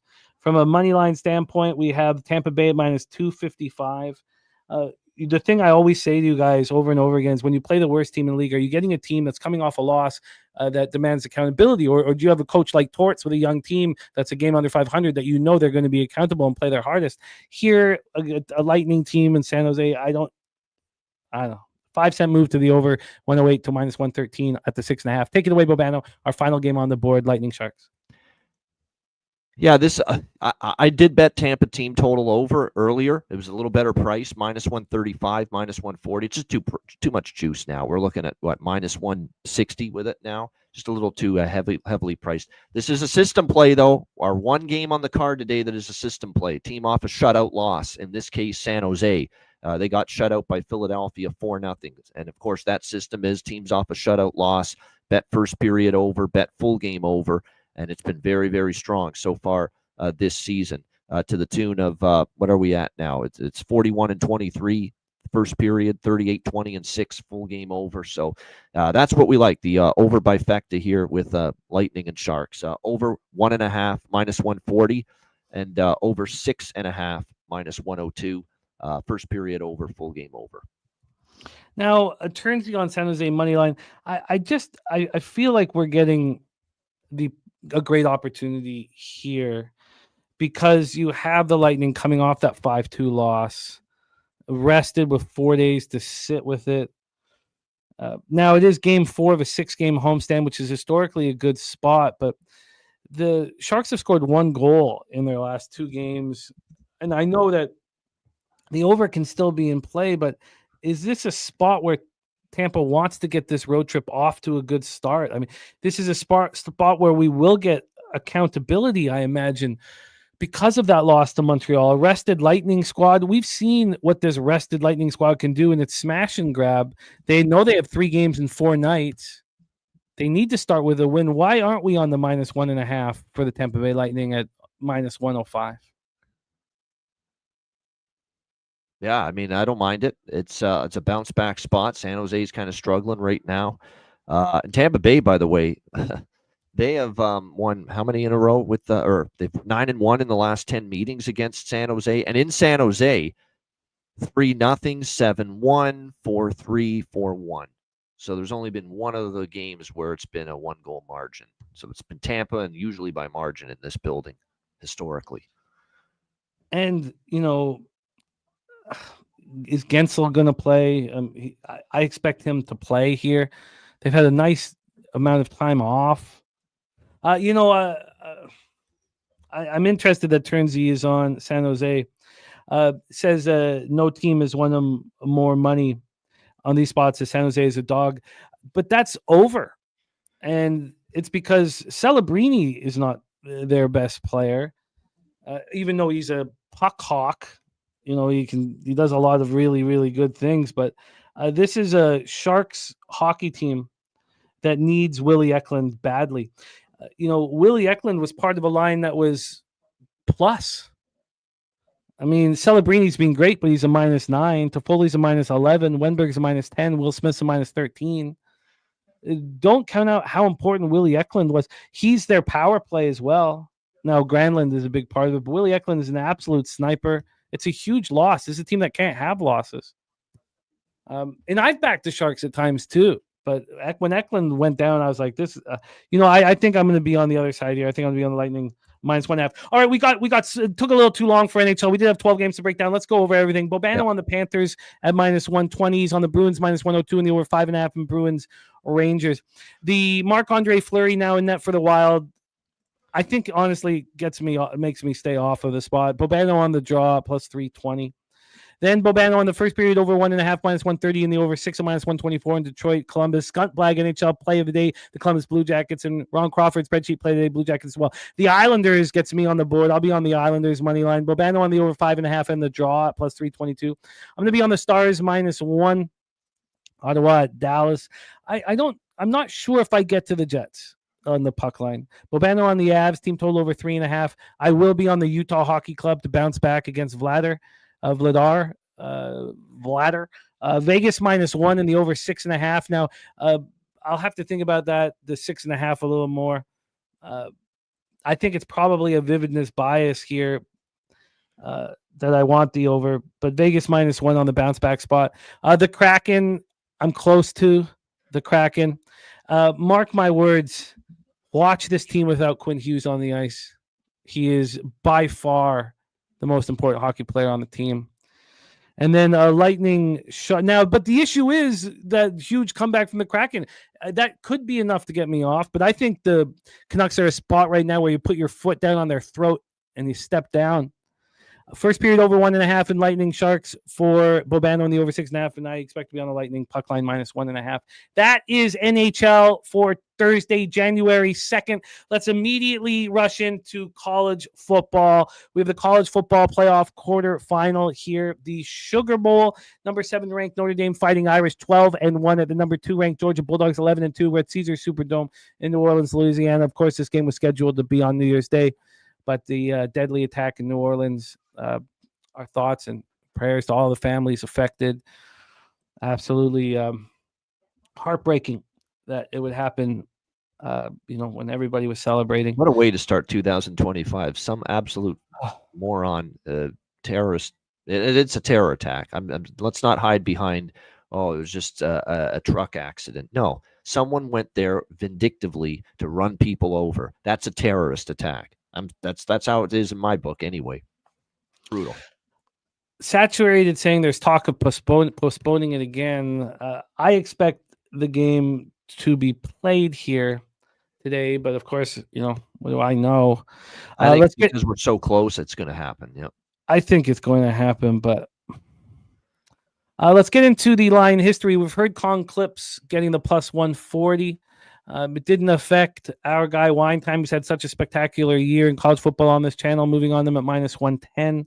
Let's take a look at the money line here right now, what's gone on with it. We have right now Georgia sitting at +103. Notre Dame sitting at -116, gone from +102. Now, there was look-ahead books, and that's how Con got it at +140. This didn't come out at the book that I'm using for line shopping until December 22nd, and it came out at +102. Since then, there's been 18 or 16 cents of movement towards the. Actually, just now it's -116, so it's moving as we speak. But from a total standpoint here, We have a 45. It's minus 117 to the over. This opened up at 44. It got up to 46, and then it dropped down to 45. We get to the cash flow. This is our first time we're using cash flow here on today's card. We have let's look at everything, all markets. On the spread, 55% of the tickets, 58% of cash on Georgia. On the money line, 79% of the tickets, but just 30% of the cash on Georgia. And on the total, 75% of the tickets and 78% cash on the over. Shout out to our guy JT in the house, Rick J on the Bulldogs. Let's set it up for Bobano and watch him work. The Irish beat number 10 Indiana pretty comfortably, 27-17 in the first round. Now that was, of course, in South Bend. And, we heard Wine Time talk about, Marcus Freeman with time to prepare and how dominant he can be. Especially, what we saw, we know that the Hoosiers offense was very, very highly rated. And Notre Dame dominated and shut him down. They've won 11 games in a row since our friend DJ Big Boss saw his very first Notre Dame game. The team he's grown up and loved his whole entire life. We got to throw that again in his poor face, that guy. He was there when they lost to Northern Illinois, and the only time he's ever watched his favorite football team in the whole world. Since then, they've won 11 straight. Since then, they've won 11 straight, all but one of those wins by double digits. The Bulldogs had that first round bye as the SEC champion, and we know Carson Beck's season-ending elbow injury, so he can't get made fun of as much on social media. In comes Gunnar Stockton, their backup quarterback. Now, Kirby Smart is a very experienced coach. We know that, and he knows how to win big games. But having Stockton at quarterback is going to make it a lot more difficult. Now, we know that Trevor Etienne, Nate Fraser are going to be heavily utilized running the ball, but you have a quarterback who's a backup, who's never been in a game like this against the Fighting Irish secondary that ranked third in the FBS. 162.3 passing yards a game they allowed. Of course, Xavier Watts, the star at safety for the squad. And then you have a Notre Dame team that's going to be relying on its run game with Jeremiah Love rolling here. Riley Leonard, of course, dual threat. He can also run the ball. Now, the Notre Dame passing attack has been, pretty average all year long, but yet 38.8 points per game this Notre Dame team puts up, unless DJ Big Boss is watching them. Then they buckle under the pressure of DJ Big Boss. But if he's not there, they roll. The question is, which Georgia defense will we see, Bobano? Because at times we see this Georgia defense, holding three different playoff teams to under 20 points.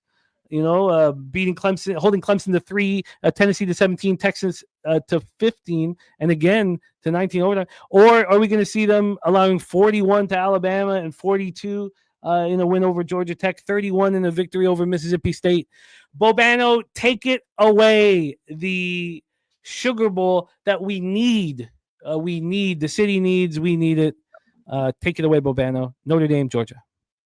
So I moved on Notre Dame at +3 weeks ago, and obviously that number's long gone. I moved on over 44 week and a half ago, and this is not because I don't think the defenses can't or won't dominate. To me, when I see 44 in an indoor venue, I'm interested in an over. A total that low indoors, no weather issues, extra time to prepare for Gunnar Stockton, the quarterback for Georgia, which is only a good thing for him in the Georgia offense. A Notre Dame offense that's going to be up against it versus Georgia's defense, but I keep going back to having those, visions of Georgia Tech, Georgia, over and over again when I think of this game, and how Haynes King was able with quarterback run to really have success against this mighty Georgia defense. And Riley Leonard has those same attributes and that same skill set to be able to do that against Georgia's defense with the quarterback run game, which I think will be incorporated by Notre Dame. And if that happens, there could be more offensive success for Notre Dame. I thought at 3, and I didn't see Georgia as a team given the quarterback situation. I know Beck had his struggles and had his faults and certainly made his share of mistakes. but you're still talking about a guy that's obviously highly recruited in Stockton, but you're throwing him out there for his first start in a game of this magnitude against a team of this caliber. Not an easy thing. The question is, do I want to give it out on the show as official plays now, considering it's the worst of it with both? Notre Dame not +3 now, they're -1. The over's not 44 now, it's 45.5. So there you go, guys. Notre Dame in the over, but I'm not making them official. There you go. Notre Dame and the over, but not making it official. Already has him in his pocket at better numbers. Riley Leonard for Not Flush Island says Riley Leonard rush prop is low hanging fruit. Actually, if this moves close, even more on Notre Dame a little bit, and I can get even, maybe a somewhat juiced 3 on the other side, Georgia, I might take it. We'll see if it gets there. I don't think it will, but it's pondering it. And Dabby Cab is on Georgia in college football. We'll talk about his action in college basketball here shortly. A shout out to my guy Jay Stone in the house. Happy New Year, my man. Thank you for rocking with us. I understand the belief in Notre Dame. Can you give me your thoughts on your expectation of Gunnar Stockton here? Is it too just what, before I say anything, just what is your expectation of Gunnar Stockton against this Notre Dame defense? There's potential there for him to be better than expected. Because look, he came into the Texas game 12 of 16 for 71 yards. Did have that one interception. It wasn't a good decision, but he's got obviously Trevor Etienne, Nate Frazier to rely on in the run game for Georgia. Rely on that group. Rely on the O-line. Don't bite off more than you can chew. Take with the short to intermediate stuff's not the worst thing in the world. You don't have to force the football downfield. Certainly the benefits of practice time and extended prep for this game is going to help. And keep in mind, Georgia did not play in the first round, so that's even more of an added amount of time to get Stockton ready for this game. And Notre Dame's defense is formidable, no question. How formidable is the question, though, because you look at the Notre Dame schedule, there was Stanford and Louisville and Florida State who were terrible, Virginia. There were some soft spots for that Notre Dame defense on their schedule. They did play well, though, against Indiana. Indiana's supposed to be a pretty good offense, good quarterback in Rourke, and I thought that was a very good account of the Notre Dame defense. I don't go too crazy about the fact they gave up all those points late in the game. The game was over. It was garbage time in the fourth quarter, and I know Indiana piled on points late, but I thought it was a really good showing for that Notre Dame defense, which means to me, even with the extended prep time, I think Stockton's going to be that guy that's going to be, if he avoids mistakes, the team around him is good enough to win this game, but that's going to be the critical thing. He did have an interception in that limited time against Texas. He starts doing that against Notre Dame, there's going to be some trouble. Fascinating breakdown here. I have not moved on this game. I've been just focusing really on NFL and NHL over the holidays. Let's roll on. A very big game, though, for our guy Armchair MMA. I hope your Bulldogs come through for you, my man. And let's roll on to the Gator Bowl, 8 p.m. Eastern. We're at Everbank Stadium in Jacksonville, Florida. So strange that I don't have the weather here. I'm certain I wrote down the weather, but I remember it's cold tonight. It's the coldest I've ever seen it. I've ever written down in my entire life in Jacksonville. I don't know. I guess I just looked at it in my stupor this morning, but it's very, very cold tonight. So at kickoff right now, it'll be about 47 Fahrenheit. The coldest I've ever seen it in my entire life at Everbank Stadium. Let's roll. Duke Blue Devils at number 14, Ole Miss Rebels. Let's set this one up for Bobano. Ole Miss -17 at -111. Opened up -13.5. That was back on the 10th of December. And that didn't last long. On the 10th of December, that night, it already went through that 14 and up to 14.5.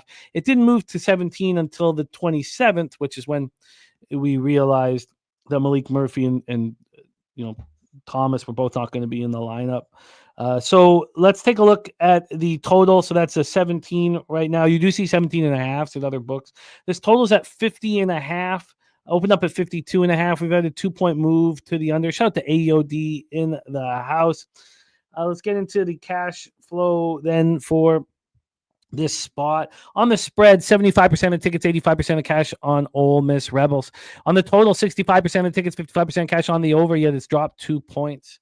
Let's pull up the X's and O's and set up Bobano. Both teams finished the regular season 9-3. It was Duke's first season under Manny Diaz, so they were very pleased with the 9-3. The Lane Kiffin-led Rebels are disappointed. It was a very they were hoping to be in the college football playoffs, obviously. Now we have the Blue Devils without Malik Murphy and Thomas, both in transfer portal. Murphy will be in Oregon State next year. And so we have Henry Beelan IV going to be starting redshirt sophomore. Has attempted one pass this season, but he did play and start and win against NC State last year. He will have Jordan Moore and Eli Pankol, so a couple of big pieces to the puzzle. And we have Jackson Dart, of course, the all-time passing leader for Ole Miss. Trey Amos, Walter Nolan, Jared Ivey, all going to play. 5th highest scoring offense in the country, 37.5 points per game, only allowing 13.9 points per game, 4th fewest in the FBS. And now the Blue Devils, where they were great, was defending the pass. And in their secondary, can they slow down Ole Miss? Take it away for us, Bobano, Gator Bowl, Duke, Ole Miss.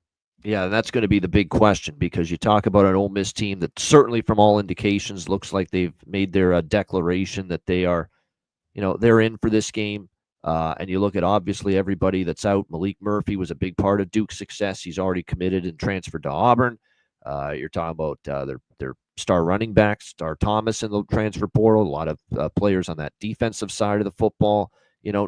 Suiting up. There's missing D linemen, missing secondary players. I mean, it's everybody for Duke. So and Ole Miss has declared that pretty much, they're going to have the Jackson Dart. They're going to have a solid majority of their starting offense. And the fact that there's so much missing on Duke on the defensive side, you expect Ole Miss to score their share of points. And, it looks like on the defensive side for Ole Miss, there's not a lot that's going to be missing in action. They've got pretty much the majority of their defense intact, and with no Malik Murphy, and you're going now to backup quarterback here for Duke starting in this football game. A lot of the weapons gone. O-line also missing pieces.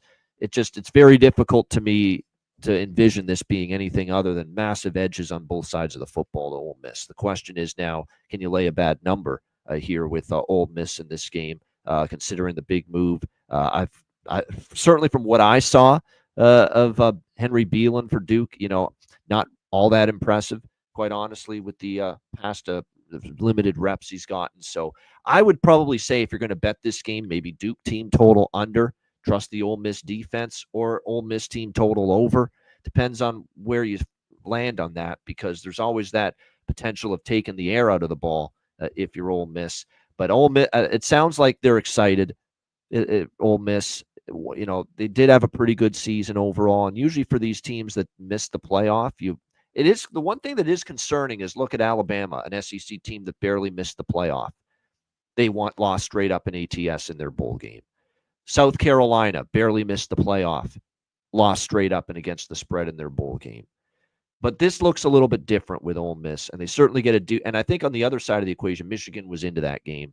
Illinois was into that game. I don't sense that from Duke. So it is a little bit different here in this game. The team total of 34.5. You know what? Let's go with that, because I certainly have team total for Ole Miss, and I don't think it's moved enough. And it's certainly below the key number still of 35, which I like in this game. I think it is one of these spots for Jackson Dart and that offense kind of to roll things up here against certainly an undermanned Duke defense. So it is still below that key number, 34.5, minus 110. We'll take Ole Miss team total over.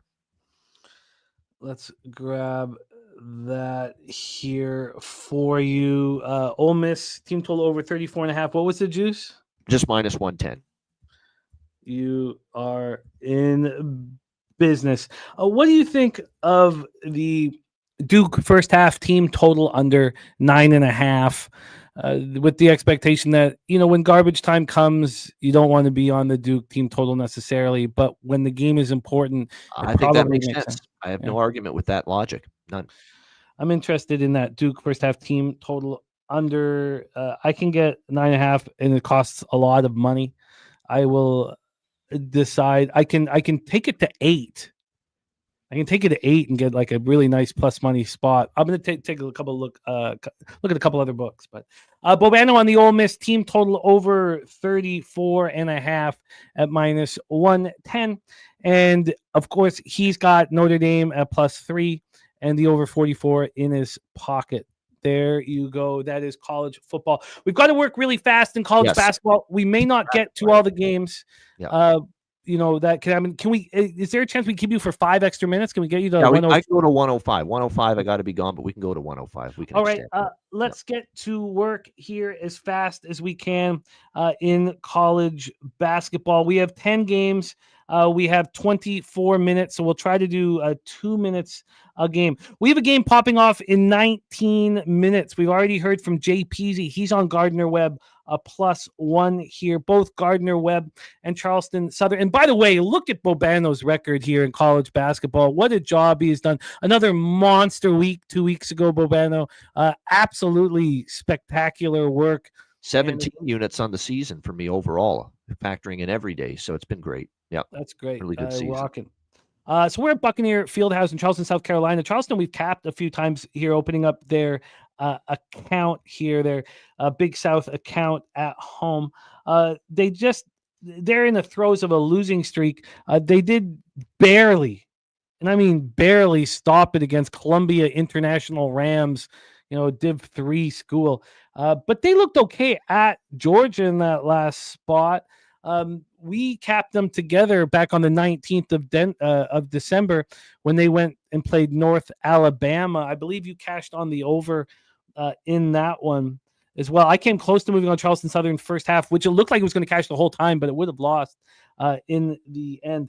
Let's go over the line history here for this one and hear what Bobano has to say. And I'll keep trying to move as fast as possible as we go through this here. Line history wise, again, this tips off in 17 minutes. We're going to talk about both of all 3 early games here.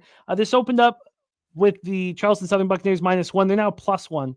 So there's been a move towards Gardner Webb.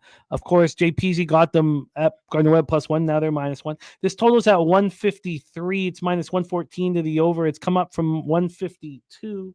And when we get to the cash flow here, we have 95% of the tickets and 97% of the cash on Gardner Webb. Good God.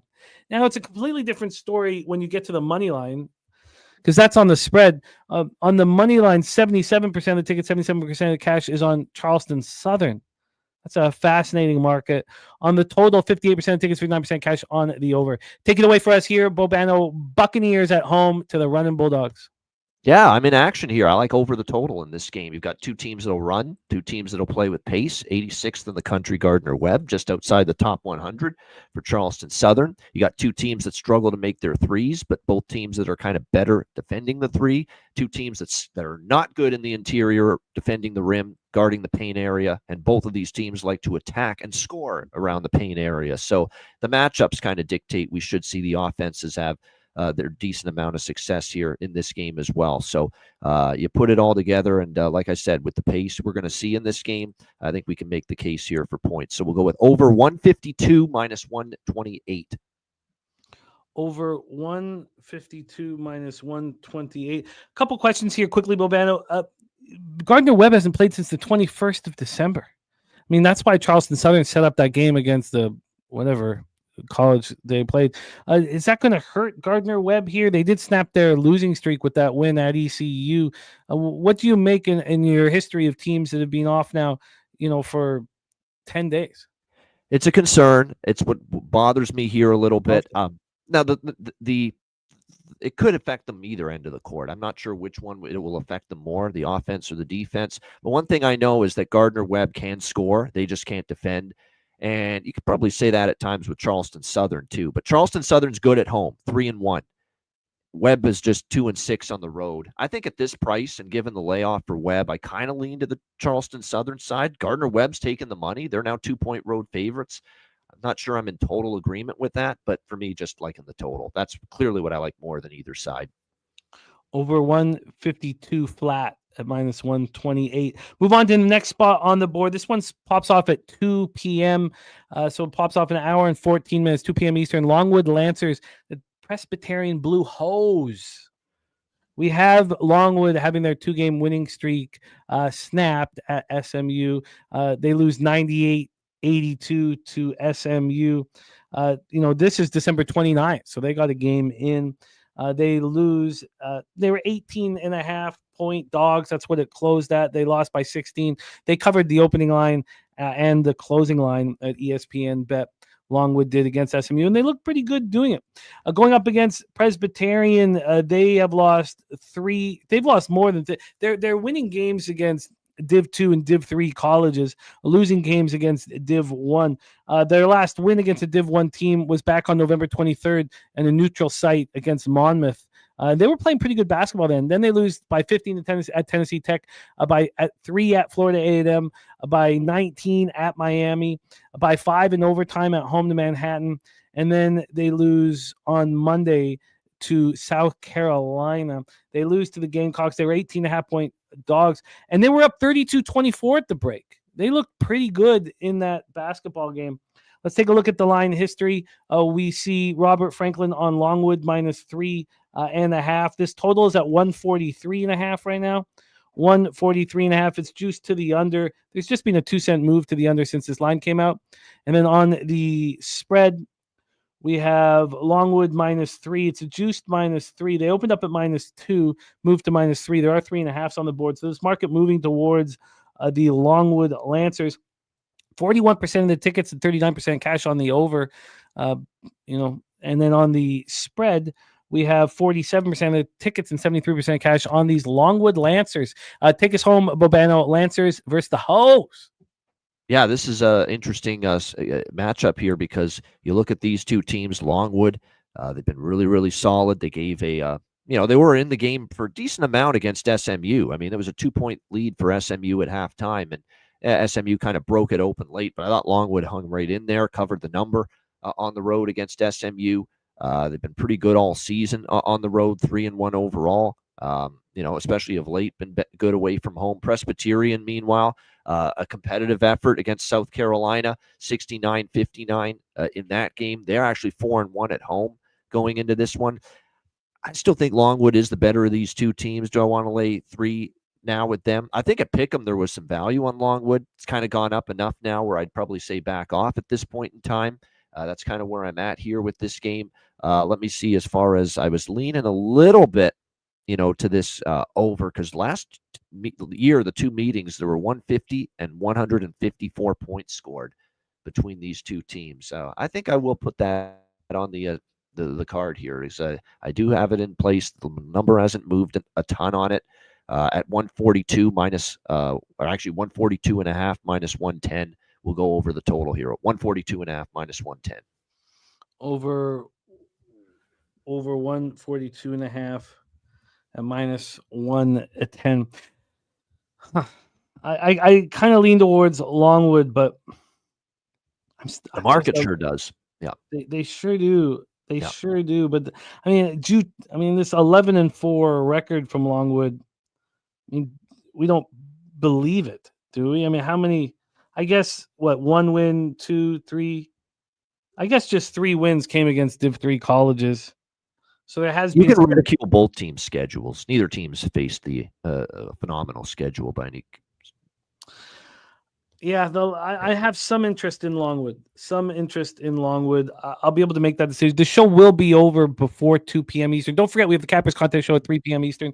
Let's move on to the next spot on the board. We have Austin P. Governors, 5-8, opening up their A-Sun account. Longwood and Presbyterian were opening up their Big South account, going up against North Florida Ospreys. We are in Jacksonville, Florida for this one. We move into the big games after this. I just wanted to cap these afternoon games for those of you who want action in the daytime. Austin P snapped their losing streak, against a no-name college last out against Brescia, whoever the hell that is. They had lost 6 straight games here. They'd also lost 8 of their last 9. The only win coming at home, a neutral site against Georgia State. I don't know what that is psychologically, getting a win against just a nobody opponent. If that makes them feel better, I can't tell you. North Florida, though, coming off getting absolutely annihilated at Florida. Annihilated. They were 26.5-point dogs. They were down 54-17 at the half, losing 99-45, which is the situation where I kind of want to back a team here.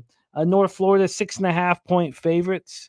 They opened up at 7, went down to 6. Now they're back at 6.5. From a total side of things here, we have North Florida and Austin P at 148, juice to the under. Opened up at 147. We've gone up 1 point. And when I get to the cash flow for this one, 87% of tickets and 90% of cash on North Florida. The line's not moving towards them. 72% tickets, 72% cash on the over. It's too bad that the market isn't correlating with North Florida in this bounce back spot. Take it away, Bobano. The Governors versus the Ospreys. Yeah, this is one where I feel the North Florida side's the only way I can look here in this game. Austin P, I kind of thought, when you look at where this number is and the fact that with these two teams, and this is why sometimes you can't always rely on series history, but my goodness, last year with these two teams played twice, I mean, we saw 75, we saw a pretty decent amount of high-scoring basketball, both games between these two teams. So had me interested. I just don't know if I can pull the trigger on this over because of Austin Peay's futility on offense on the road. Like, they have had a real hard time. Like, they haven't even hit 60 in a lot of their recent games. Arlington, East Tennessee State, Samford, Ohio, Vanderbilt, all of those games below, not even hitting 60, and only get 60 against SIU, the Salukis, Southern Illinois. I mean, Southern Illinois is not a great defensive team. I just saw them get ripped apart. Austin Peay's having real offensive problems, and North Florida's off a shellacking. It's Osprey of North Florida or pass for me. I haven't moved on this game, but I do lean North Florida. Let's roll on. We got to be fast here to get through as many of these games as we can. Troy Trojans, 8-4. 1-0 in the Sun Belt at the App State Mountaineers. 6-6, 0-1 in the Sun Belt. We're at Holmes Convocation Center in Boone, North Carolina. Troy has won 3 straight, 2 of them coming against Div 1 school. Or no, one of them coming. They just took out Georgia State, though, at home. Won by 20 and looked good doing it. Won by 20 is 11.5-point favorites. Didn't shoot the ball that well, but just outboarded Georgia State badly. And then App State is coming off a losing streak. If you only focus on Div 1 competition, App State has now lost 4 straight games. Got to go back to November 29th for them to win against a Div 1 opponent. Coming off a 68-64 loss at North Texas, 68-62 loss at the Raging Cajuns. These are fine. I mean, there's no shame in that. They were 11.5-point dogs against North Texas and, almost came away with the victory. Let's get into the line history here for this one. We have the total very low, 133.5. It's minus 106 to the over. Opened up at 134. It's dropped down to 133. On the spread, here we go. On the spread, we have Troy right now minus 2.5 at minus 113. They opened up minus 2. It's a half-point move towards the Trojans. Cash-wise, 48% of tickets, 49% of the cash on the spread on Troy. On the total, 70% tickets, 72% cash on the under. Take it away for us here, Bobano, Trojans, Mountaineers, and Boone. Yeah, this is, App State's not as good. I think it's clear now they're not as good as they've been in recent years. Troy is very good. Troy's going to contend in this conference this year. That being said, I respect App State's home court. They are 4-1 at home. They've played North Texas in their last game and only lost by 4. It was a really solid effort from App State in defeat on the road in that game. They faced, Wisconsin early in the season, some good competition. So did Troy. They faced Oregon and Arkansas. Troy's one of those teams, though, I always prefer them usually catching points rather than laying points. I respect that home court of App State. In my opinion, and I like what I saw from them against a very good North Texas team. North Texas is as good as it gets defensively. I get the feeling this is not an easy game for Troy, and I see a 3 out there at Bet Rivers. I'm going to take it. Give me App State +3, minus 106 in this one. We have Bobano moving App State plus 3 at minus 106. We quickly move on to 7 p.m. Eastern. The number 21 ranked Memphis Tigers 10-3, opening up their account in the American at the Florida Atlantic Owls 7-6, 0-0 in the American Eleanor R. Baldwin Arena in Boca Raton. We also arrive at the Stacks play of the day. Stacks is on these Florida Atlantic Owls, and shout out to our guy Justin McKelvey. Stacks, stacks, stacks, stacks, stacks, stacks, stacks,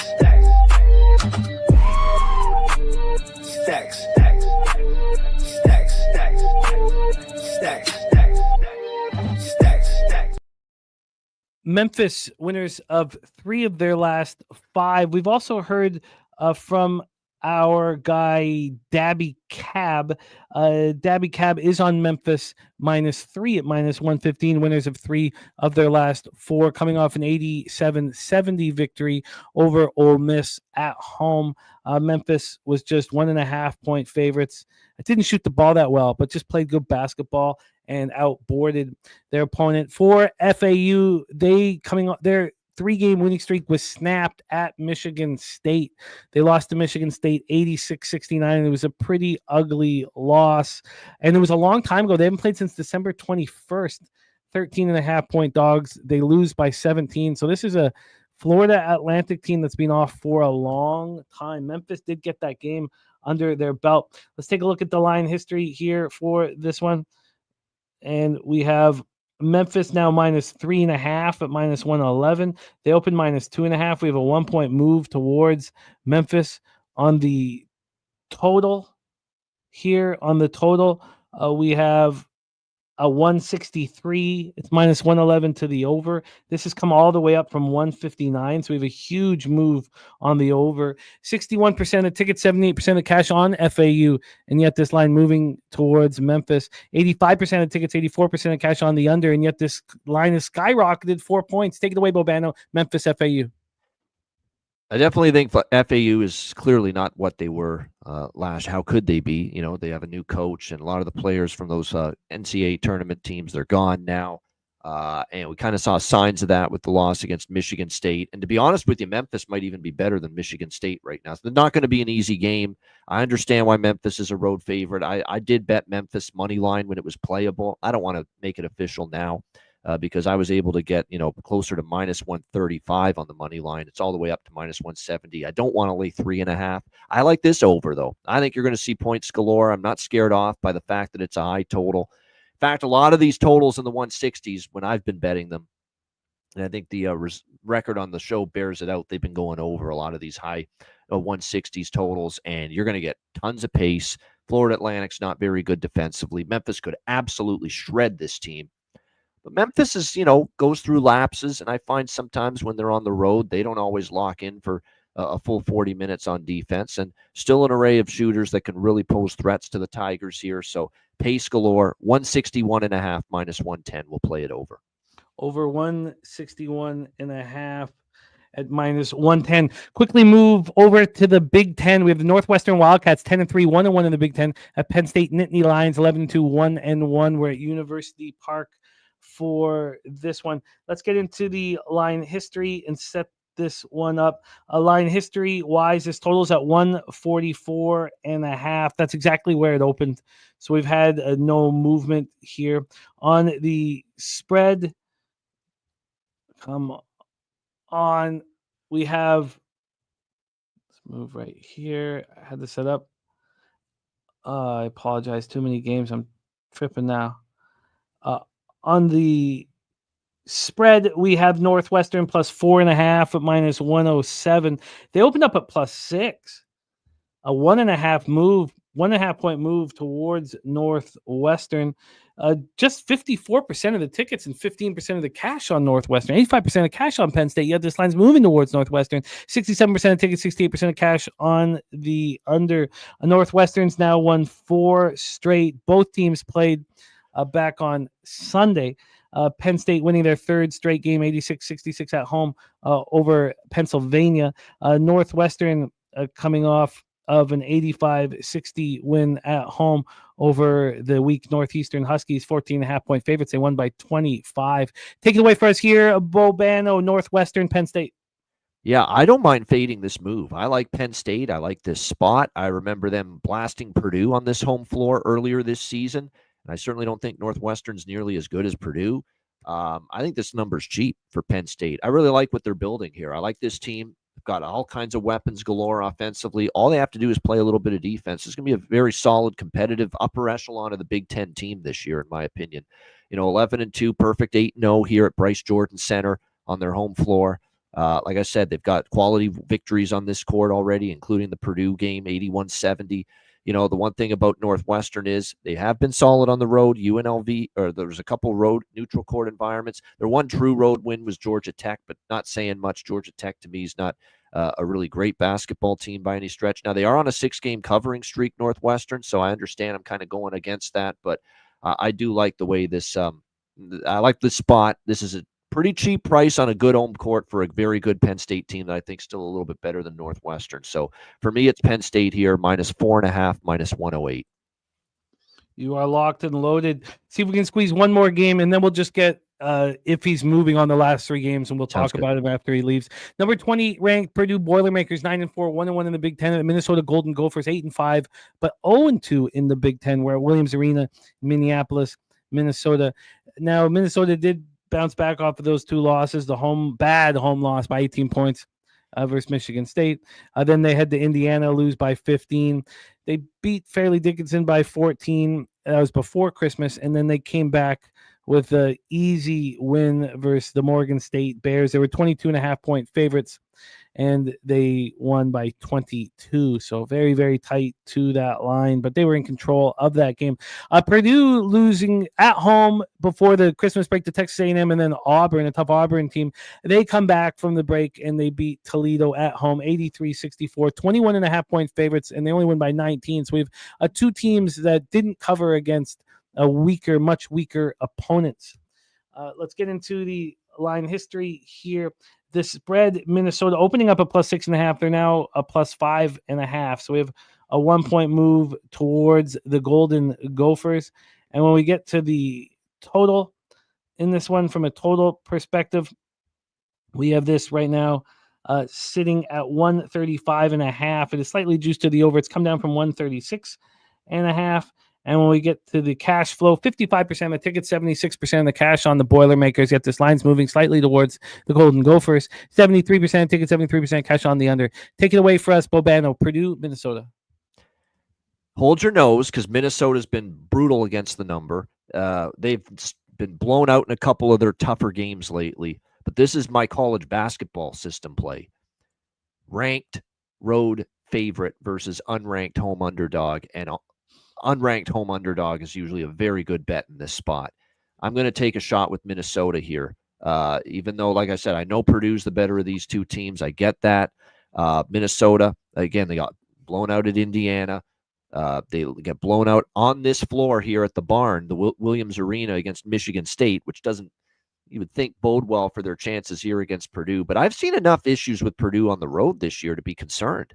They got whipped by Marquette. They got whipped by Penn State. They got whipped in a neutral against Auburn. Now, those are good teams, but Purdue has always been a bit of a flaky team to me away from, the Mackey Arena there in Purdue. So, I look at this situation as the Big Ten. It's never easy to win on the road. Big Ten home teams have been very good over the years. We've known that. That's a known fact that it's not easy to win on the Big Ten road. Like I said, I've got concerns about how good Minnesota is, but I've got just as many concerns about Purdue. And we've got ranked road favorite versus unranked home underdog. The unranked home underdog has been very good in these spots. So Minnesota for me, +6, -118. I like that. I'm going to join you on the Golden Gophers here. I'm not going to sprinkle on the money line, but wouldn't surprise me if they get their first Big Ten win. We won't break down these 3 games with Bobano, but we'll discuss the market after Bobano leaves. But you can use the graphics here, Jose, quickly, and we'll go over them again. So Rutgers, Indiana, did you move on that? So definitely situational spot, and all that points to Indiana, and that's why they've taken some money. But I'm high on Rutgers. I don't like betting against Rutgers. I think they're a really solid basketball team. Pass for me though on that game. Pass on that one. Maryland, Washington in Seattle.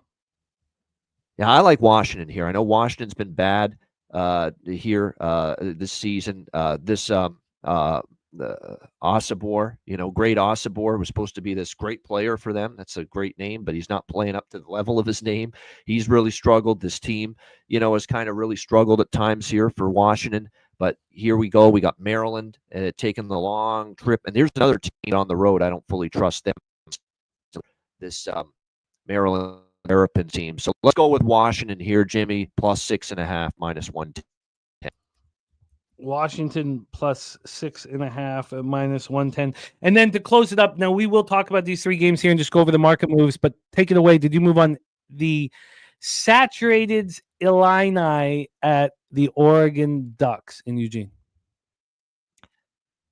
Saturated, my friend. I wish I could tell you I had a strong opinion on this game. These are two teams. I wish nothing but success for them. I bless both of them because I really don't want to fade either one in this spot. It's a long trip for Illinois, but Illinois has been pretty good this year.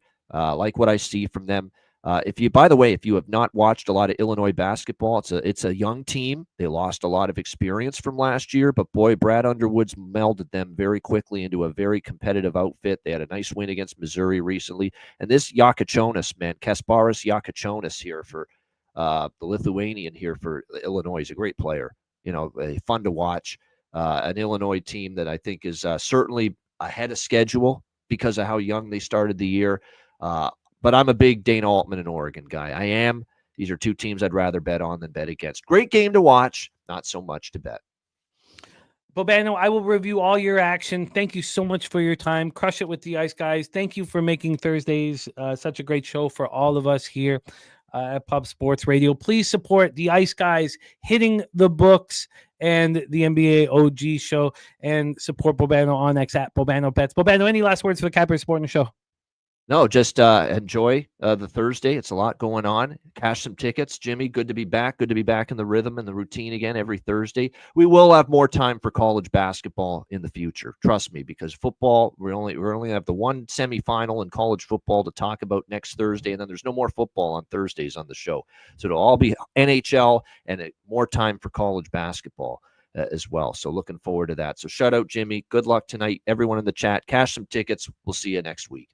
There he is, Ian Cameron. Let's take a look at these last three games that we had set up here. 8:30 p.m. Eastern, Rutgers, Scarlet Knights 8-5, 1-1 in the Big Ten at the Hoosiers. We're in Bloomington, Indiana. Hoosiers 1-1 in the Big Ten. Had that bad loss at Nebraska.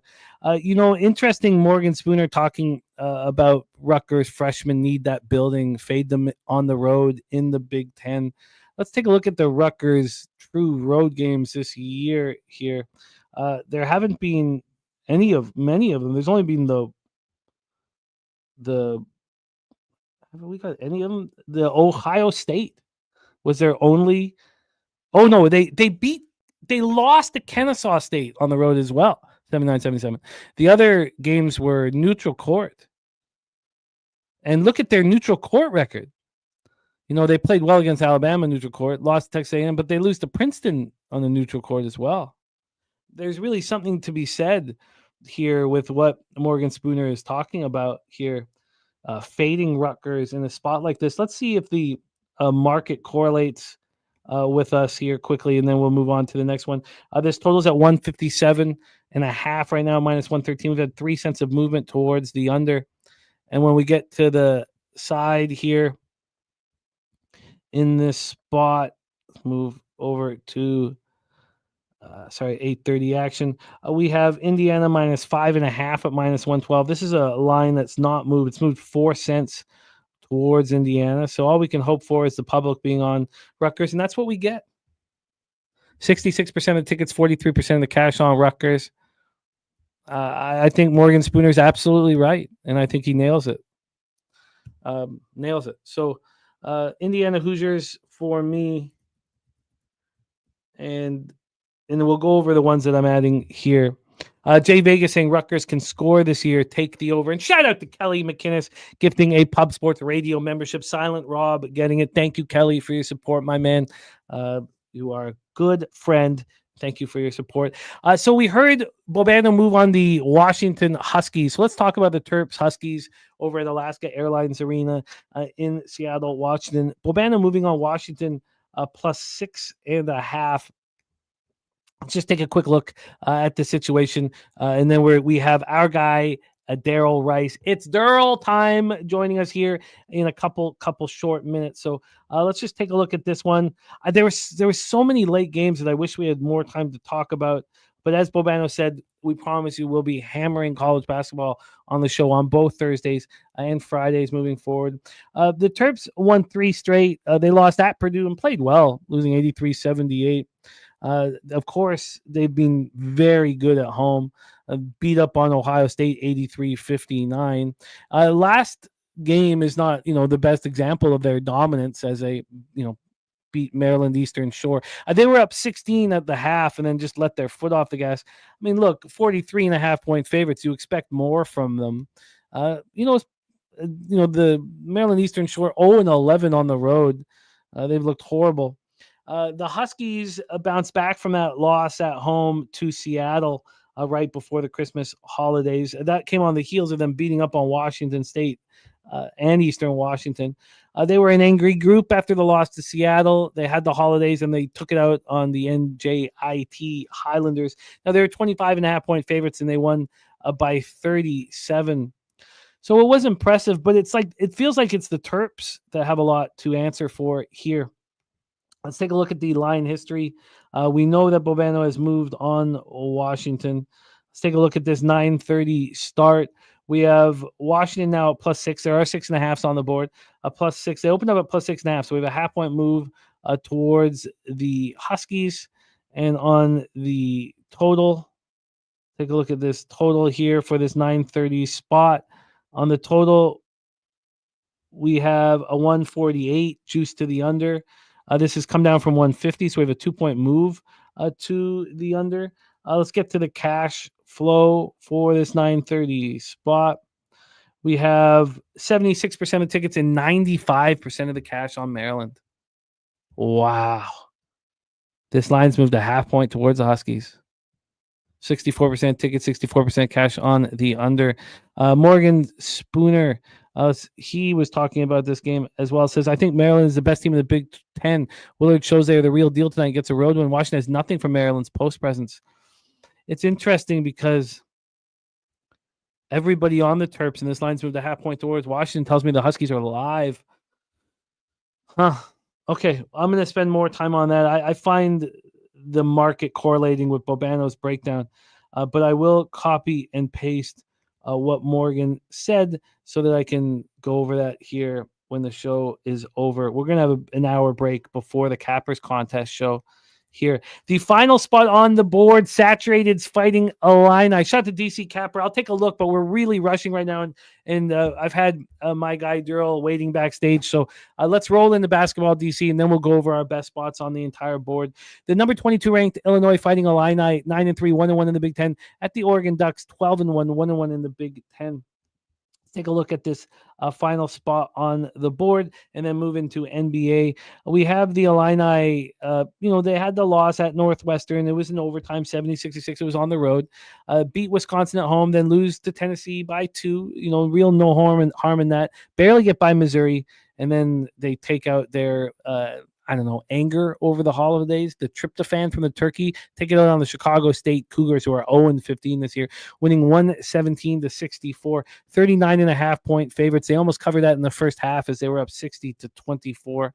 Just domination by the Illini. And then you have Oregon. Good wins against Stephen F. Austin and Stanford at home. Then beat up on Weber State, beat up on them bad, 89-49 as 20.5-point favorites. So both teams coming off, beating minnows here. Thank you, Morgan. Let me copy and paste your card so I can go over it when I'm putting in my action. Let's take a look at the line history and the cash flow and then move on to NBA. We have this total at 154.5. Opened up 156. Now it's at 155.5. It just climbed a point. But it's still a 1-point drop on the total. We get to the point spread. here for this one. By the way, Gardner-Webb up 10-6, 6 minutes in for you run Bulldog bettors. We have Oregon -4.5 at -107, opening up at -3. 1.5 point move towards the Ducks. A movie ticket recaps is backing the Ducks here. Let's take a look at the cash flow. 83% of the tickets and 87% of the cash on Oregon. A line is moving in their direction, but it's a very public spot. 84% tickets, 84% of cash on the under. Saturate says both of those losses were due to Underwood not playing. Morris Johnson in the second half, he even admitted it. Saturated is on the Illini. This, even though the line's moving 1.5 towards the Ducks, backing teams that have 87 to 90% of the cash flow on them, it's not something that appeals to me in college basketball here. So there we go. We got Wager Detective in the house. He is backing Notre Dame. Let's do a quick review of action here. Morgan Spooner's card, Charleston Southern moneyline, FIU +3.5, Milwaukee moneyline, Cal Poly +8, UM Kansas City -4, New Mexico State moneyline, and UTEP -2.5. Stacks play today. Number 2 was Florida Atlantic +3.5. JPZ moved on Gardner-Webb +1. Bobano's on that over 152 at -128.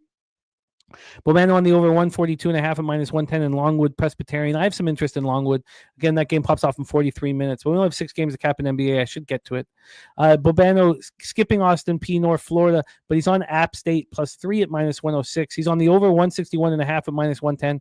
I find the Memphis Tigers very appealing at this number. Now, I'd be going up against Stack, so I do want to take some time and see if I have the conviction to do that. Bobano on Penn State -4.5. He's on Minnesota +6 at -118. I'm going to take him 5.5 with lower VIG. I just need to be over that 5. I'm going to be on the Hoosiers. I'm going to likely be on Washington, but I want to go over Morgan's points on the Terps. And that is college basketball for Thursday, January 2nd. Let's bring on our next guest. Made his season debut with us last week and was very, very good. I don't mean to get selfish when it comes to capping because I do care about our bankrolls and our action, but obviously I want to win so badly. My life depends on my bankroll. My bankroll brings me not all the happiness. I love my family very much, but it's so important for me to have a bankroll that's flush, try to keep the unit size growing. It's brings me so much joy. And I went 5-1 when we were joined by our next guest in his season debut. Please welcome from Los Angeles, California, off to a winning start here on our show. Please welcome our friend, Mr. Darryl Rice, to the program. Darryl, what's good, man? How are you? What's going on, brother? Happy New Year to you, man. Happy New Year to you. Happy Peace New Year and to you, my peace friend. and love, man. How was your New Year? Well, we got back really late that night from LA. Yeah. So there wasn't much. There really wasn't much to it, but and then I was actually spent most of the night capping the NFL card. And I spent the whole airplane ride capping the NFL card. So look, I don't need those things. I just want to win at what we're doing right here, Darryl. That's all I want. That brings me the joy that I need to fuel me in life. So I'm very excited about this opportunity to rock with you. One thing, though, Darryl, I do want to mention, there was one spot that you didn't have on your record when you tweeted out your record. It was just that you, on our show, parlayed the Williams over 1.5 threes and the Jabari Smith over 1.5 threes on our show plus 143. Didn't show them singled.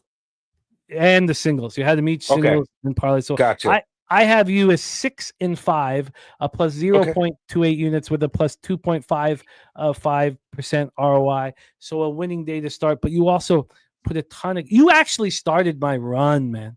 It was that 5-1 in NBA. I just got hot. I got so hot through the holidays. And you know what else I did, Darryl? And this, I've made a mistake of hitting too many sports, spreading myself too thin. Mm-hmm. I have not bet a basketball game since you were on the show with me, and I went 5. Really? Yeah. Really? Why would I? Okay. I have the use of your knowledge in NBA. I have wine time on Fridays. I have all of these cappers in the chat where they're leading me to the glory land, And Yeah. if that's in 5-1, I mean, you want me to go back to the dark recesses of my household Right. and do it alone? No, Right. No. I will Let it not do be. it. No, I and that's pretty smart, man, because there's a lot of trickeration, man, especially during the new year. A lot of these young cats get out and they party, man, and they come back and they play bad. So, yeah, I mean, it was the holidays, man. A lot of these guys didn't have to play on Christmas, obviously, so they were able to be with their families. You don't know if they party too much, and so yeah, if the witching hour was in the NBA, it would actually absolutely be these past 2 weeks, if you will. You know, Christmas and New Year's, where you can expect the unexpected, man. You don't know what these teams are going to do or these players are going to do when they have the time off, when there's not motivated. It's a lot going on.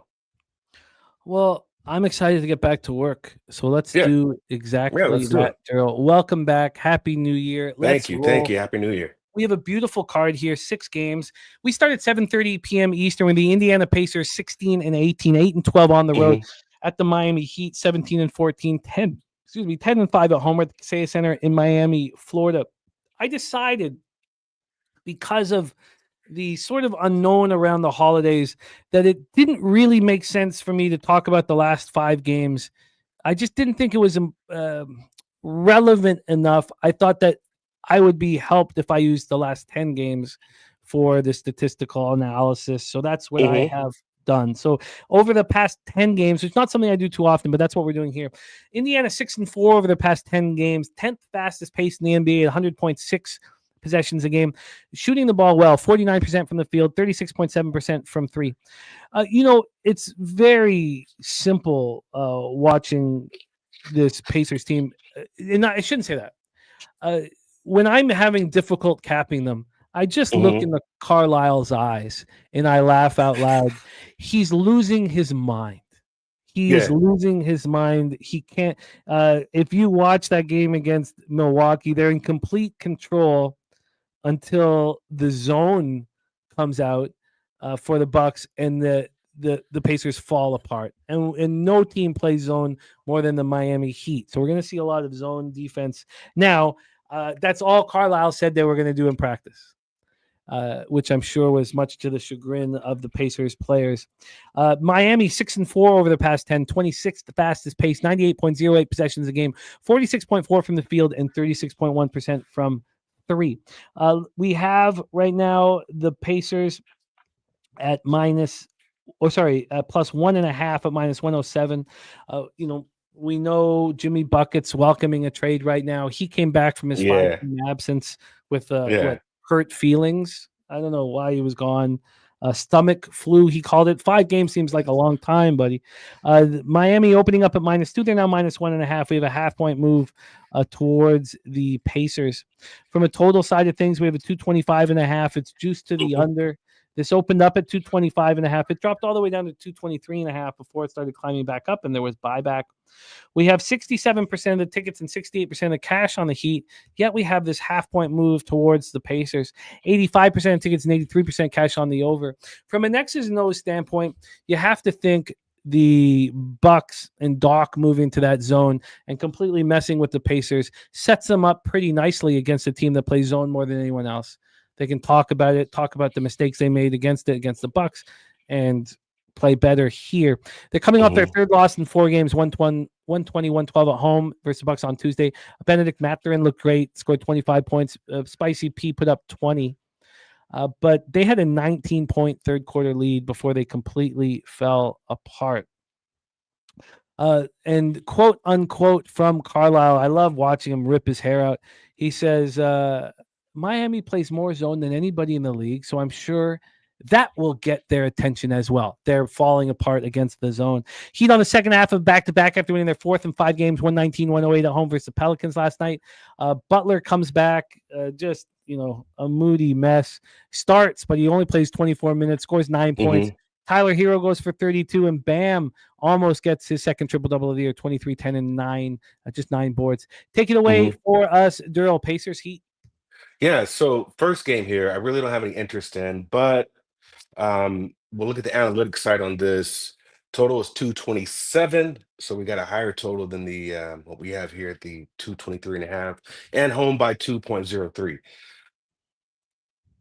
What I let me take a step back here. When I look at capping, Jimmy, there's really a lot of different ways to cap, and I think I had really expressed this on the last time I was on the show. Some people are numbers guys, some people are trends guys, and um, some people just they and whatever you do, the all this is reactive to what's going to happen. So you don't have a trend um, until something happens. Now you can use that trend to to state your claim on why this bet should place, but it's not guaranteed. So it's a long way of saying when I look at teams that have a lot of moving parts, and this one being really what's going on with Jimmy Butler, I just tend to kind of stay away from it. Now there's a lot going on here. And if you take a step back again, a couple of weeks ago, Shams broke the news about Butler wanting a trade. Got so bad that Butler's agent had to come on Twitter and was like, yo, this man mentions my name one more time. It's going to be a problem, basically. And what does Shams do? He goes right on TV and doubles down about his trade. And what do we have here? We have Jimmy Butler definitely wanting out. So it's just when you've got Miami's, for the longest time, their biggest star wanting out, and you got a lot of distraction going on. It's not a really good time to kind of bank on that team, even though they have been winning. So what I have looked at personally is who would be the next man up. And I think that's Tyler Hero. I really do. I think this could be Tyler Hero's team. And I think he's just in a position where he can prove that he could carry this team. Now, with that said, I like Tyler Hero's threes today. And I stepped on that already. So that was a play that I made. Tyler Hero has right now, it looks like you can get him at over 3.5 threes. I believe it's juice a little bit too. So money is coming in on the threes. I think that's really the only way you can look at this game. I mean, we just look at Indiana. I know there has been a push maybe on the over, but this team is just underperforming. I don't think I've really played Indiana at all this year, at all, because they're just that bad. So we'll see what happens with Jimmy Butler. We'll see if Indiana kind of turns his ship around. But for right now, I think the only consistent play that I like is just playing on Tyler Hero. He's got to carry this team, and we know that Jimmy is checked out. So Tyler Hero would be the best play for me over 3.5 threes. I've already stepped on that. I think that's a good spot. It's available right now, minus 116 offshore. We have our guy Rod Zwacky now, says bet on Indiana off a home loss, 17-4 against the spread. I really think that from an X's and O's standpoint, there is no better situation for the Pacers than getting, as Saturated calls it, punched in the throat by a team playing zone when they know they're going to see a ton of zone from the Heat. Then you have the Heat with some issues with Butler and on the second half of a back-to-back. I think the Pacers are the bet here. Now, what Saturate is saying is bang on. He's saying Heat can close, Pacers cannot. Simple. That is very true. And I'm going to sit with this after the show to ensure that I want to move on it.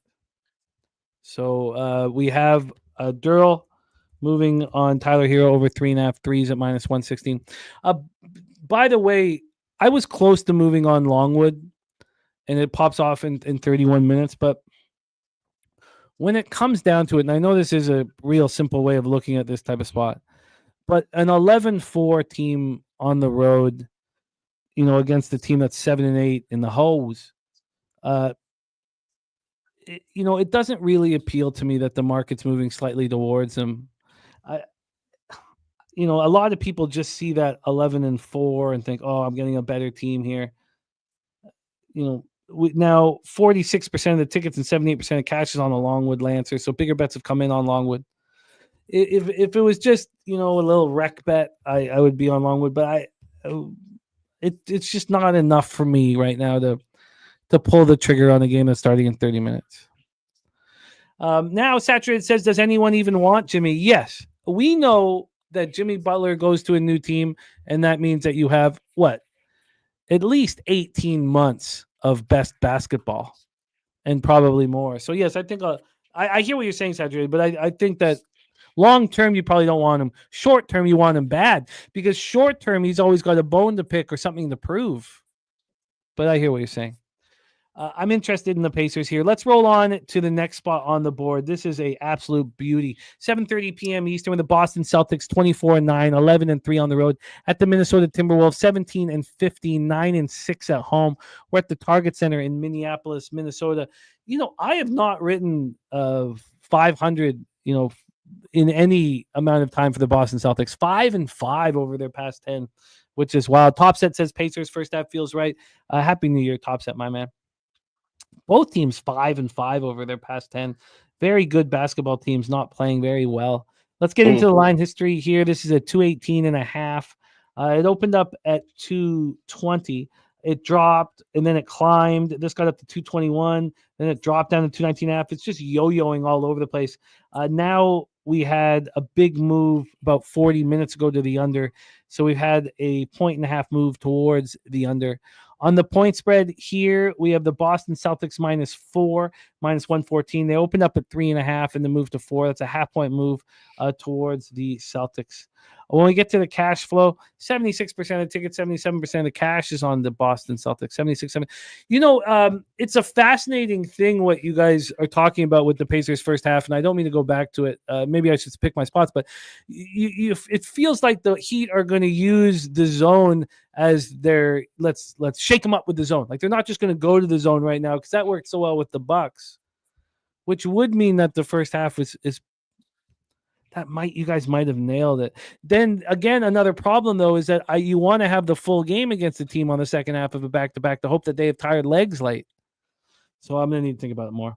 Let's talk about the cash flow here. 76% ticket, 77% of cash on the Boston Celtics on the spread. 93 and 91 on the over, and yet we just saw it drop. Rod Zawacki liking that saturated first half. Can on Boston, Minnesota both to score 110 plus here. So let's set this one up. As I said, Boston 5-5, Minnesota 5-5. Boston being playing at the 14th fastest pace in the league over that stanza. 100.55 possessions a game, 46% from the field and 35.5% from three. Minnesota 98 possessions a game. That's 27th in the NBA. They're not shooting the ball well from the field, just 44.4 from the field, but 37.5% from three. Celtics coming off their second win in 3 games, 125-71. At home over the Raptors on Tuesday. Yes, the Raptors did bounce back against Brooklyn, but good God, is that a horrific basketball team. Drew came back after a 3-game absence with the shoulder injury. He looked great, 14 points, 4 or 5 from 3. This is the first of a back-to-back. So the Celtics play the Rockets tomorrow night. Very important part of the cap. Jaylen Brown listed as questionable. Let's get because he's got that shoulder injury. See what's going on with Jaylen Brown. Big Dick Zingis also listed as questionable. So that's all we know at this point. Brown did play, just 25 minutes, but he's listed as questionable. And Zingis also listed as questionable. He's not played in 3 straight games with the left ankle sprain. So will Zingis come back for this one? And then Dillingham and Garza out for the Wolves, just, a couple bench players. We have Viper leaning towards Boston, but passed.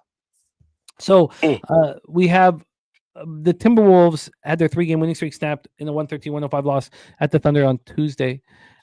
They turned the ball over 23 times in that loss, and Finch was just hammering that home towards the Minnesota Timberwolves. Take it away for us here, Darryl. Celtics, Timberwolves at the Target Center in Minneapolis. Yeah, I'm going to get in and out here. Give me Boston first quarter -1.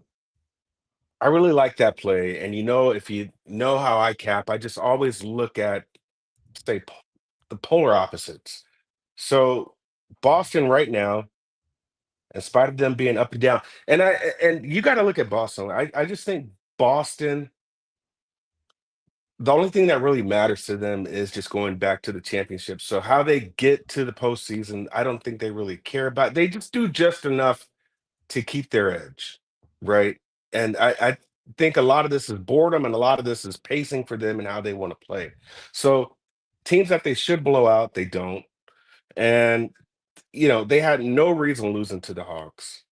Yeah, or um, excuse me, they had no reason losing to Indy the second time around. They had no reason losing to Philly, and they had no reason losing to Orlando. Right. It's just those are games that they should just win with one arm tied behind their back, just because how deep they are, and just quite frankly, they're still a great 3-point shooting team. So the first thing I look at again is how many points did you score in the first quarter? And right now we have Boston, the first quarter shooting. If you look at them right now, I believe they are, yes, fourth in the league. So they're averaging 30 points, 30.7 points a game. Last three, look at this, 30.3. But the last one, they only scored 23 points. But you're still in the 30s. So trying to explain this, that means somewhere along the line, if you look at their other games, they put up 39 points or something like that, because you can have a flat 23 point first quarter, but still keep your average for the last three and your season average close to the same. So I do like Boston here first quarter. It's -1. Now you look at Minnesota, they got mopped in the first quarter by the Spurs. They got mopped in the first quarter by the Hawks.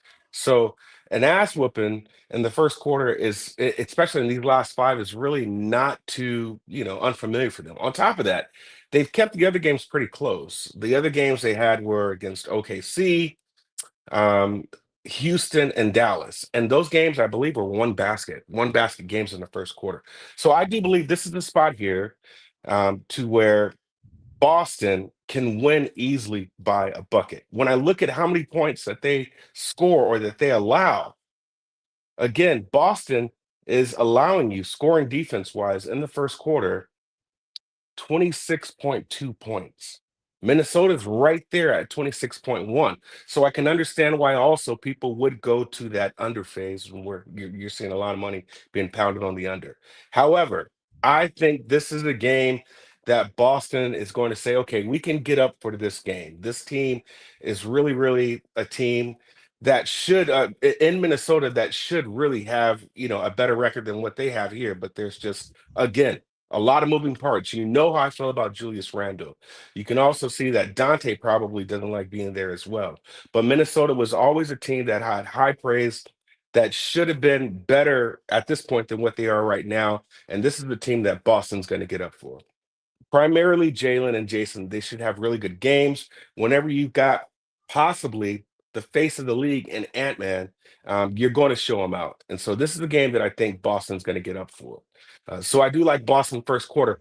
The problem what I have with full games is I think a lot of people might get to Boston because they saw what Boston just did with Toronto, right? So now they're like, oh, this is the game that Boston should get up for. So in my case here, I do like Boston first quarter. I saw that stat about Minnesota being 5-0 as a dog. That's fine, but it's one bucket. I do believe that Boston can get that one bucket here. 26-24 first quarter game. I like it. You're in business. Celtics first quarter -1 at -109. Celtics have 76% of tickets, 77% of the cash. It has moved a point in their direction. I think this is a tricky spot. Celtics aren't playing very good basketball, even though they dominated the Raptors on Tuesday. They don't care. Yeah, now you have a situation where they do care. Again, I think they care about this game. Yeah. Minnesota almost beat them in Boston, 107-105. Remember earlier in the year. I'm sure everybody knows that Ant is a superstar, and this team had a really legit run that many thought would end in the NBA Finals last year against Boston. So, I don't know if I have an edge enough to move on this game. Darryl on the Celtics first quarter -1. Rod Zwacky bullish on the Minnesota Timberwolves triple up spot for him. Says Celtics 0-7 against spread this year after allowing less than 100% The movie ticket recap says, "Will the Celtics show up?" Is the question. Yeah, I mean, I think that the Celtics will show up, I but do too. With uh, this game, yeah, whole new year, new me type attitude. I think this is the game that they'll show up for. And yeah, they did. Boston beat them by 2 points. Matter of fact, in that last game, Jaylen Brown put up for 29 points, and for what it's worth, they lost that first quarter to Minnesota 27-24. And this, like you said, is at home. But I just think this is completely different game here. And yeah, you do see some run, a lot of improved run from Boston. let's roll on. We move on to 8 p.m. Eastern. The Brooklyn Nets, 12-21.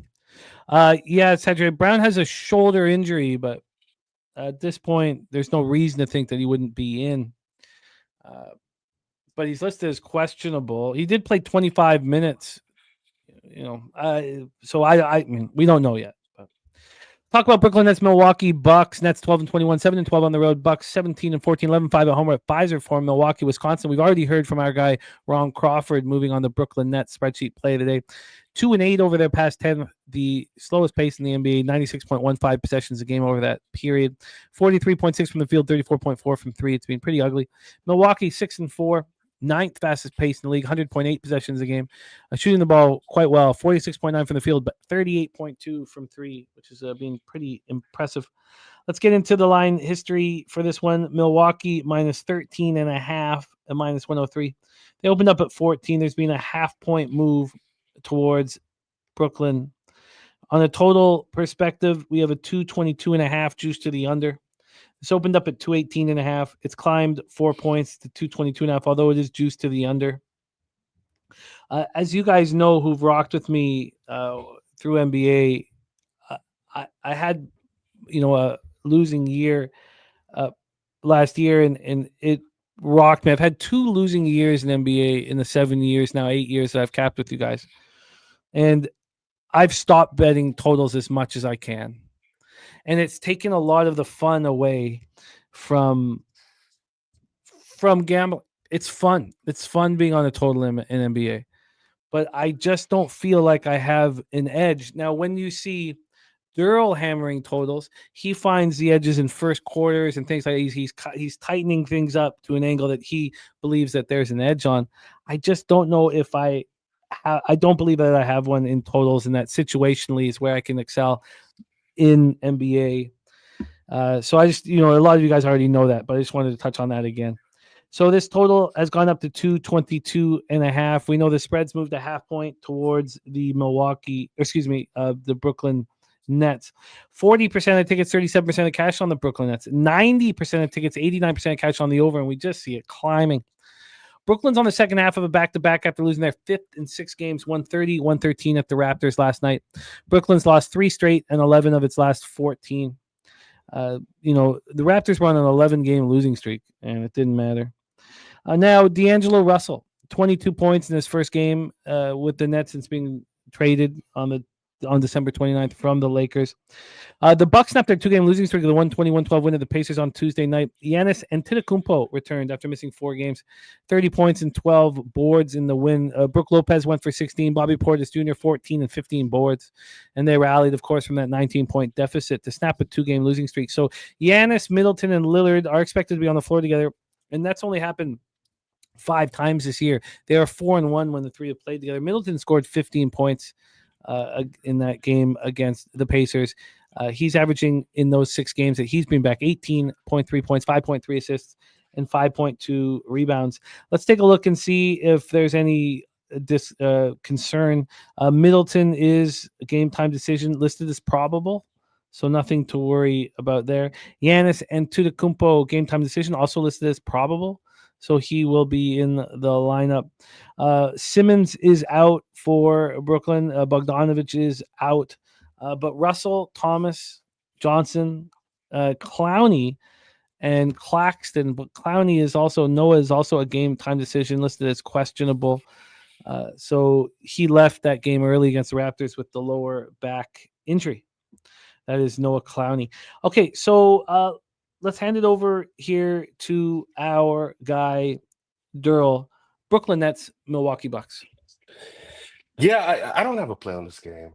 I don't really. These are another two teams that I don't really bet a lot. I was doing a lot of Milwaukee first quarter and first halves last year, and it looks like this is what I have seen just from a couple of guys in the sports group that I'm in, and even looking at some other channels. A lot of guys are betting Cam Johnson points. That seems like the way to go with he's at 16 and a half right now. It's actually juiced to that over, but Cam Johnson points seems to be the look. Um, Personally, I would probably agree with them since they look at props a lot better than I do, but I just don't have a read on this game at all.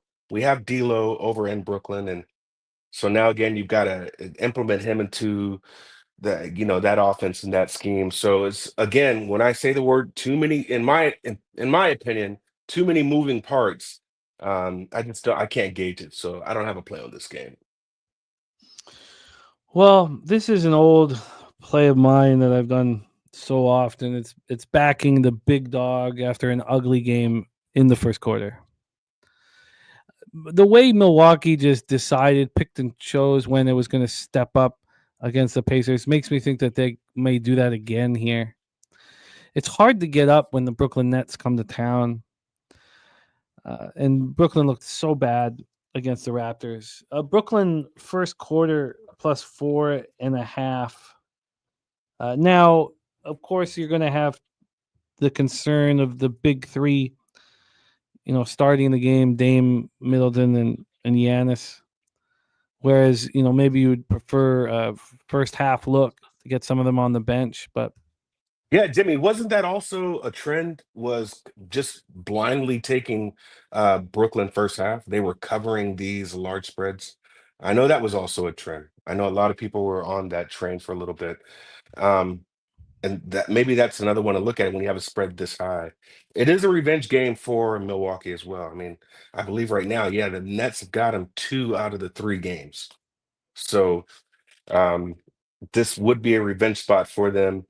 And maybe that trend would come into play here also, since these teams are very familiar with each other, that you just take Brooklyn in the first half, in which they've just been very competitive and been covering a lot of first half spreads. But such a good point, though. That game, the last game that Brooklyn went into Milwaukee and won, was 8 days ago, 7 days ago. That's such a And good point. So the yeah, Bucks aren't going to come in lackluster. They know Brooklyn just came in and beat us here. and look who the highest scorer was for Brooklyn, Cam Johnson, 29 points. So those two things may line up. Brooklyn first half, maybe Milwaukee first quarter to try to bring the heat really, really early, and maybe Cam Johnson's points at 16 and a half. You know what? That's such an important point that you made. Such an important point. I mean, it just happened. They're not going to come in lackluster. Now, look, I still like the angle of Brooklyn stepping up, but maybe it is the first half would be the better spot here. Okay, I'm gonna need to spend some more time on the spot here. Obviously, thank you for that point. That was very, very important here. What do you think about what do you think about the pace in this game? I guess that would go for anybody. I mean, Well, Milwaukee will you, dictate it. you just lost. Was DFS your best defender in Brooklyn? Yes, 3 and D. So Yes. so you just lost your best defender. And does D'Lo play defense? No, No, not well. not well at all. So you've given up defense, and so it could be some up and down movement here. There could be a lot of points scored on Milwaukee's half. So maybe look at Milwaukee's team total as well. So there's a lot of ways to attack it. It's just like I said, it's a lot of moving parts and variables for me. I don't want any parts of it. Yeah, I'm gonna have to spend. That's an interesting move. Saturated D'Lo played his first game in that loss. Yeah, to he Toronto. did. He did. Went for 22. Shout out to our guy Kong's Clip. Says everybody make sure you check your FanDuel accounts. There's a free bet tonight in the NBA. If you don't have a FanDuel account, sign up with the link. Jose, if you could pop the link up for everybody, it really helps us out a lot if you sign up through one of our links. And so important to me, and I say it almost every time we talk about it.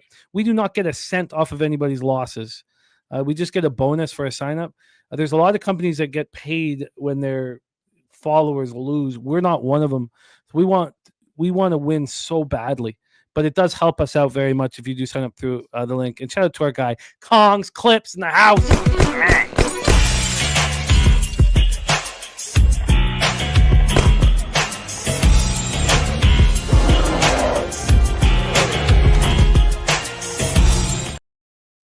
Let's roll on.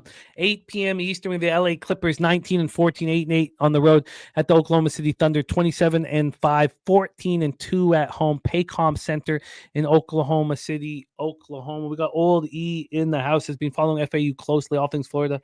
Another small school to follow is Stetson. Just keep an eye on their totals. Let's talk about this Oklahoma City team. Now have won 12 straight. Now they've won 8 straight since they lost in the NBA Cup final, which doesn't count for statistics. So 12 straight wins here. Let's get on the situation at hand, get into the line history. Got Nibbler in the house. Welcome to the show. Thank you, Jose, for popping that up, my man. All right, let's get into the Rez Mob says can't even place a bet here in Dallas. Again, for those of you who are joining us in Texas, maybe we should put something together for everybody, but we've got you covered. Don't worry. We've got books for Texas that we can't discuss here. Let's roll. Clippers, Oklahoma City. Let's get to the full game. Clippers are plus 11 at minus 106, opening up at plus 9.5, a 1.5 point move towards the Oklahoma City Thunder. What a disturbing performance from the Thunder. From the Clippers last out. Harden is questionable with the right groin soreness. May miss his second game of the year, which then it would be Porter and Highland getting the run. It feels like with the 1.5 point move, towards the Thunder that he's probably out. Of course, Kawhi, man, and Tucker out. For the Thunder, Chet still out and Caruso out as well. Line history-wise, we talked about that 1.5 point move towards the Oklahoma City Thunder. And on the total, we have a 215.5 at minus 107. Opened up at 219. It's dropped 3.5 points down to 215. And a half. Kenny Kenkan has a Hartenstein double at minus 136. He's 13 and 3 last 16 games with the double. Speaking of Hartenstein, unbelievable. They're 16 and 1 since Hartenstein made his 16 and 1. Absolutely unbelievable. So, cash flow for the Clippers game. We have right now 24% of the tickets, 30% of the cash on the Clippers, that 1.5 point move to the Thunder, 90% tickets, 89% cash on the over. Clippers are 5-5 over their past 10, 16th fastest pace at 100.05 possessions a game, shooting the ball poorly. 45.5 from the field and 34.3 from three. Oklahoma City 10-0, of course, on this 12-game winning streak. 100.6 possessions a game. That's 10th in the NBA. 47.3 from three and just 34.1 47.3 from the field, just 34.1 from three. Clippers had their 3-game winning streak snapped in a 122-86 loss at the Spurs on Tuesday. Horrific. This is their third game in 4 nights. Not a usual bounce back spot, but that was just atrocious. The Thunder coming off their 12th straight win, 113-105 at home over Minnesota on Tuesday. Shea is playing out of his mind right now. He just went for 40 in that win.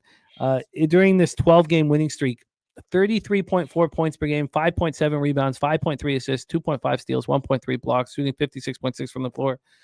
Reminds me of Kobe. Take it away for us here. Clippers, Thunder, Darryl. Yeah, so there's been a couple of things that I've been doing, and it just seems like it's automatic. One of those things are parlaying Isaiah Hardenstein's double-double with something else, just so I can get a little better number. So on this occasion, it's a game we'll talk about in a quick second here. I would usually try to find something to parlay Isaiah Hartenstein's number. I got Isaiah Hartenstein's double-double at minus 154. but I did parlay that with Austin Reeves assists at 6.5. Now, Austin has, I don't want to kind of segue into that game. We could talk more about it with the Lakers, but he has a bigger role now that D'Lo's gone. He's really, really showing out. And so the books were having his assists at 5.5, and you can see the books have kind of caught up to it because now even the 6.5 is really juiced. But put those two together with my number, and I got it at plus 164. So Plus, another way I have been going also is if you don't feel too confident about Hartenstein's double double, then you can go Ivica Zubac's double double. But that number is even more juiced. My book has it at minus 251. So these are double double machines, really. So there's a couple of teams that have players. I mean, aside from Joker, aside from Vooch from the Bulls, that are just going to give you a double double night and day. Another one to look out for also, in which I did make some money just doing a little parlay with earlier, was Mark Williams double double. Like he's getting more playing time with the Hornets right now. So we'll talk more about whenever Mark is on a slate or the Hornets are on a slate on a Thursday show. But in this case here, it's probably not the wisest words to say, but this is, I believe, a guy that you can blindly bet and then just put it up with something else.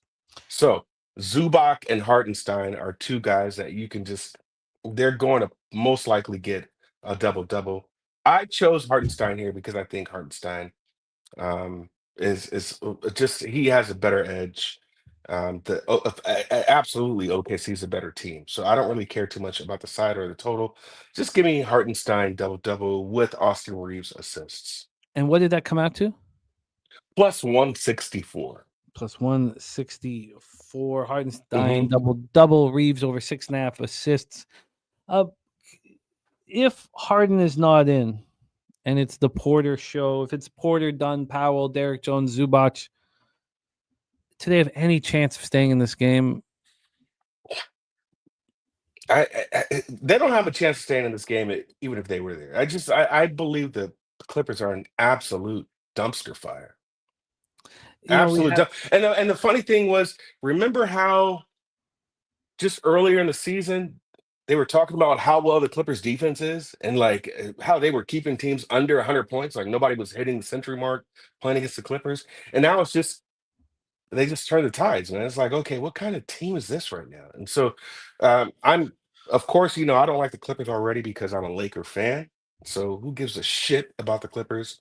They're, to me, they're nobody. So they're dumpster fire. They do have a nice arena though, but they are a dumpster fire. Jermaine moving on. Powell over 23.5 points and Shea over 5.5 assists. Saturated says fade Harden points if he is in. Let's talk about the final two games here on the board. 10 p.m. Eastern. The Philadelphia 76ers 13-18, 8-9 on the road at the Golden State Warriors. Now, a 500 basketball team, 16-16, 8-8 at home. We're at the Chase Center in San Francisco, California. Golden State Warriors just 3-7 over their past 10 games, playing at the 23rd fastest pace, 98.4 possessions a game. The Sixers playing slightly slower, 7-3 over their past 10, 98.25 possessions a game. The Warriors are shooting the ball poorly, 42.1 from the field, 34% from three. Philadelphia shooting 46.6 from the field and 37.1 from three. True Allah, 4th-and-1 entertainment on Hartenstein, Zubac, and Reeves, all double-doubles. And there's Moneyliner in the house. Welcome, Moneyliner. Happy New Year's to you, my friend. Let's get into the line history here for Sixers Warriors. We have 216.5 to the under. Right now, juice to the under. This opened up at 218.5, so we have a 2-point move towards the under, which makes sense to me with the pace these teams are playing and how they've been shooting. But at what point do the Warriors wake up and start shooting the ball better? They open up at -2.5. They're now -3. We have a 0.5-point move towards these Golden State Warriors. Saturated talking about Steph calling the Warriors mid, as he did here. We have Peyton out, Podziemski out. I mean, these are important bench pieces. Podziemski has started at times. Curry questionable with the right thumb strain. This thumb issue is a new issue.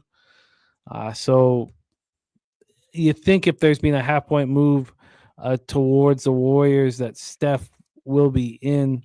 Draymond is probable. So he's been dealing with a back soreness. He looked terrible against the Cavs. He's old. Yeah, he is old, no doubt about it. He's old, man. Oubre missed the Wednesday game against the Kings here. He's listed as questionable. And then Joel Embiid didn't play against the Kings, was rested for that one. So he'll be ready to go here, you would assume. Let's get into the line history and the cash flow here. Oh, we did that already. Let's get into we did the line history. Let's get into the cash flow. So 218.5 to 260.5, 2.5 to 3 towards the Warriors. We have 77% of tickets, 78% of cash on the Golden State Warriors. 90% of tickets, 88% cash on the over. Is a half-point move enough? Sixers on the second half of back-to-back after falling 113-107 in Sacramento last night. Warriors coming off their fourth loss in 5 games, losing 113-95 at home to the Cavs on Monday night. Take it away for us, Darryl. Sixers, Warriors. And just because of a back-to-back that makes them favorites, it's kind of crazy. I mean, Philly they beat Portland, they beat Utah, but they did beat Boston, and they beat San Antonio. They're 4-1 in their last 5. So this one here, this will be the first time that they meet out of, it looks like they have 2 games that they're going to play. They'll play again in March of this year. I'm going to tell you something I'm going to do a little different here. It's only because I have lost money, and then I stayed off of it, and I looked at the trend. For whatever reason, Paul George cannot get over 4, the number 4. And the books keep placing him at 4.5 assists. So if you're betting Paul George at over 4.5 assists, you're losing by the hook. Like, he's giving you 1, but he's just stopped right at 4. And I believe I'm going to hop on the train. I don't think he's going to get 4.5, or excuse me, 5 in this point. I think he's going to land right at 4 again. I saw another guy that was talking sports with, like Joel Embiid over his assists, and he believes that Joel would be doubled in this game. The schematics didn't really make sense to me, but if Joel would be doubled, then he would kick the ball out in order for there to be more scoring of other players. So I just don't think that Paul George is going to get over 4 assists. I think if we take his assists here, we'll win by the hook. So I like Paul George. I've already stepped on that at under 4.5 assists.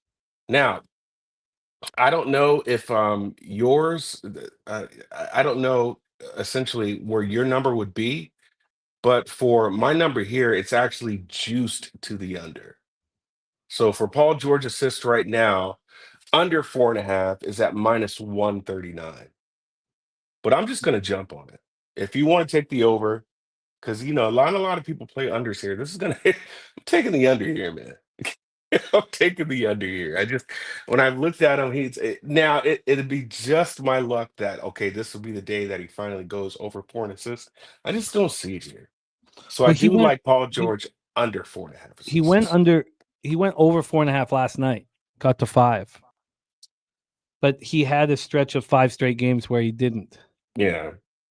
So I can understand the move. What did you get on the under? What was the juice there? -139. That's better. That's 9 cents better than the book I'm using for line shopping. They're at -148. So that's a good sign. That means it'll continue to move there. Paul George under 4.5 assists for Darryl.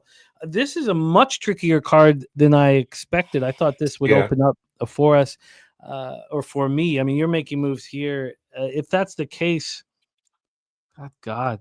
Then I have the Pacers. It looks like I'll have the Pacers. And then that. Okay. Let's move on. I thought this was going to open up. Let's move on to the Portland Trailblazers. When you were here with me 2 weeks ago, I moved on the Portland Trailblazers against the Denver Nuggets, and they went ahead and won outright for me. I didn't understand it. I was like, oof. You should see my record with the. Well, I hate talking about these things because it's been very, very, very good with the Blazers so far this year. We're in crypto. Blazers 3-13 on the road. Lakers 18-14, 10-5 at home. Let's set this one up here. We'll start with the line history. It's our final game on the board. Then we race. Hope you guys are ready to race. I'm not entirely sure if it looks like horses. Looks like we've got horses, but we will see when Jose rocks with us. This opened up with Lakers -9. They're now -9.5. We have a half-point move towards the Lakers. Other books have not moved it to 9.5. The sharp ones have. And the sharpest ones have moved it 9.5 at a pick'em type situation. The second sharpest one has moved at 9.5 to pick'em. So then from a total standpoint here, we have a 224. -109 to the under. This open 224.5. We have a half-point move towards the under. Let's get to the cash flow here. By the way, Rod's Wacky says 76ers money line first half 2. Warriors are 0-7 first half following a home loss this year. 76ers money line as well for Rod Zawacki. Interesting. Here, the Blazers have 16% of tickets and 20% of the cash. We've moved a half point. 80% of tickets, 75% cash on the over. With these dogs, you can tell for me, and I know it's a strange thing, but like that hour before tip-off, 45 minutes before tip-off, it generally moves towards the favorite because the public's coming in. When it doesn't, it so means that the dog is live, and it moved a half point towards the Blazers against the Denver Nuggets in that game 2 weeks ago that the Blazers won outright with that Simons game-winning shot. Here, we have the half point move towards the Lakers at this point, but only 16% of tickets, 20% cash on the Blazers. Portland 3-7 over their past 10, playing 19th fastest pace, 99.45 possessions a game, shooting the ball poorly, but they've been shooting the ball poorly all year long. 45.6% from the field and 31.7% from three.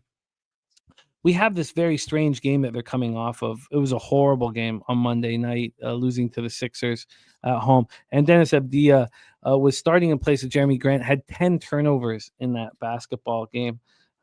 It was a horrible, horrible game for them. Jeremy Grant out as well. So Abdia will be starting at power forward. For the Lakers, AD is listed as a game time decision. He's questionable with the ankle injury. He's just on the injury report nonstop. But this is the first of a back-to-back for the Lakers, which we will touch on here when we talk about them. Blazers had their modest 2-game winning streak snapped in a 125-103 loss at home to the Sixers on Monday. Anthony Simons went for 25. Abdia had 17. Portland shot 8 of 36 from 3 and had a season-high 26 turnovers. And they just played horrible, absolutely horrible. And Billups has been gone. He was attending the funeral of his grandmother, so he's back. Robert Williams has returned to action. It's just Delano Banton and Jeremy Grant who are out. Excuse me. Lakers had their 2-game winning streak snapped in 122-110 loss at home to the Cavs on Tuesday night.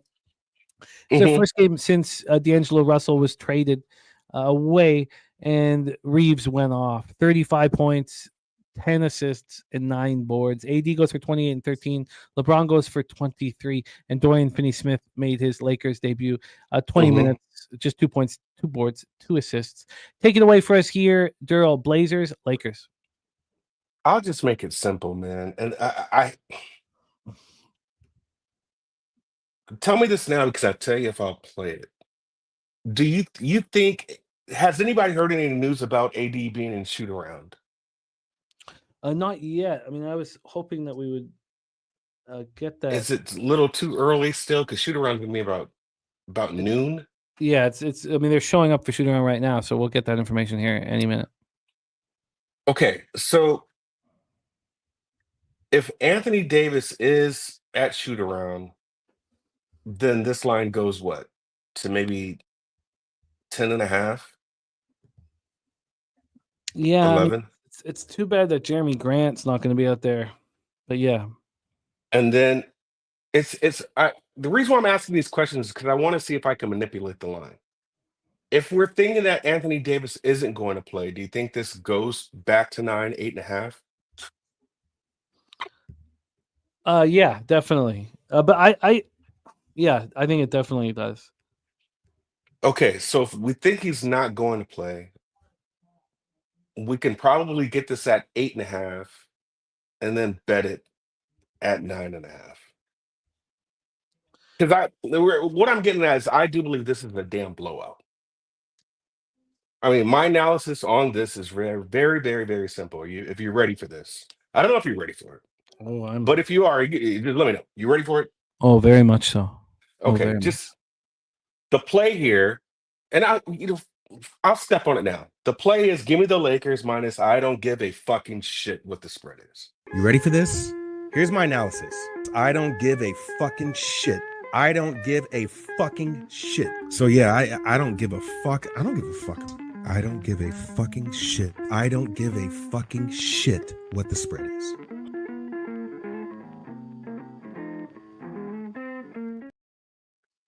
Now, some listen. You gotta stay positive, okay? Stay positive. Stay positive with this.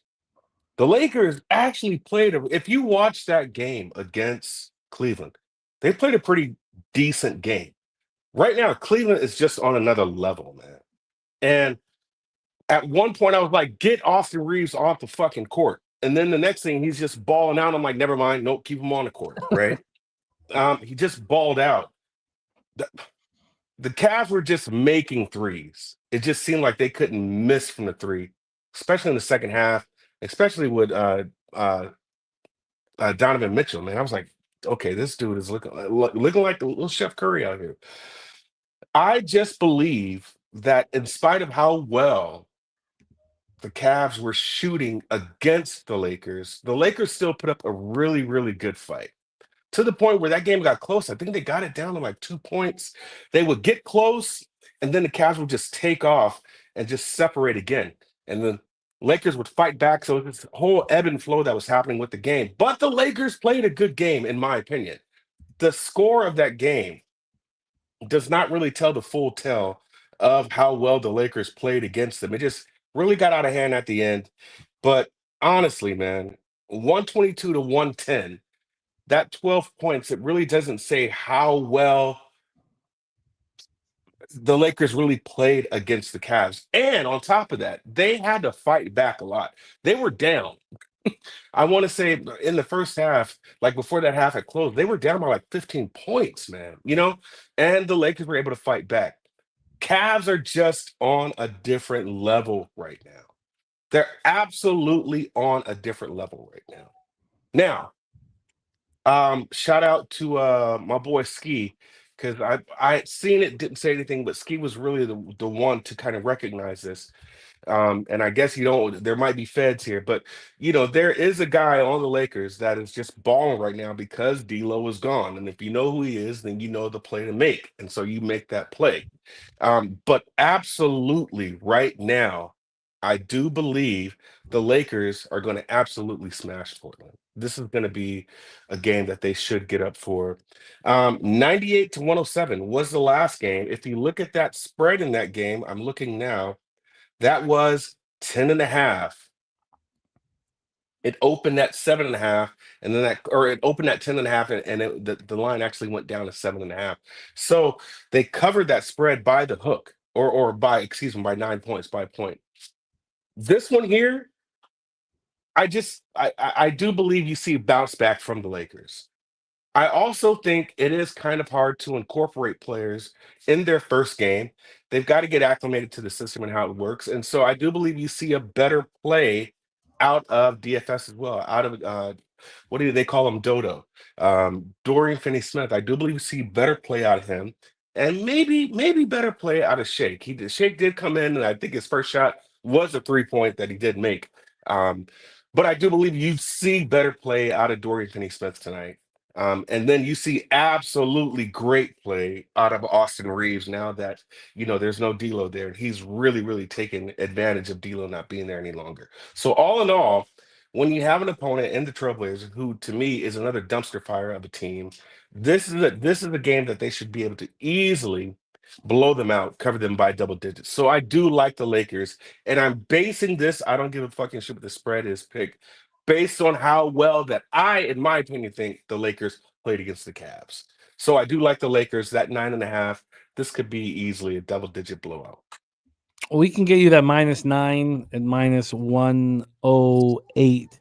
Let's review our guy Darryl's action. And my God, I didn't have as much as I thought getting back to business here. I'm playing it right now. Hold on. Just because and I do have the 9. So I've got Yeah. the Lakers -9. I'm playing that right now. And that is my I don't give a fuck what the spread is play. We have Darryl on Tyler Hero over 3.5 threes -116. I plan to be on the Indiana Pacers this evening. Darryl on the Celtics first quarter -1 -109. I don't think I get to Brooklyn anymore. Just because of what happened 7 days ago in Milwaukee. Darryl on the Hartenstein double-double. Austin Reeves over 6.5 assists. That's at +164. Darryl on Paul George under 4.5 assists at -139, and the Lakers -9 at -108. Darryl, it is so great to have you back in the fold, my man. I can't wait to be in San Antonio. And I would love. We all really, really hope that you will be here. I will be there. It's gonna be magic, man. You were so much fun. So that'll be so enjoyable. I'm gonna pop Darryl's X handle here in the chat. Please support our guy. It's Darryl fighting a good fight for us and coming off a winning start to get the year rolling. Darryl, my man, any last words for the cappers supporting the show?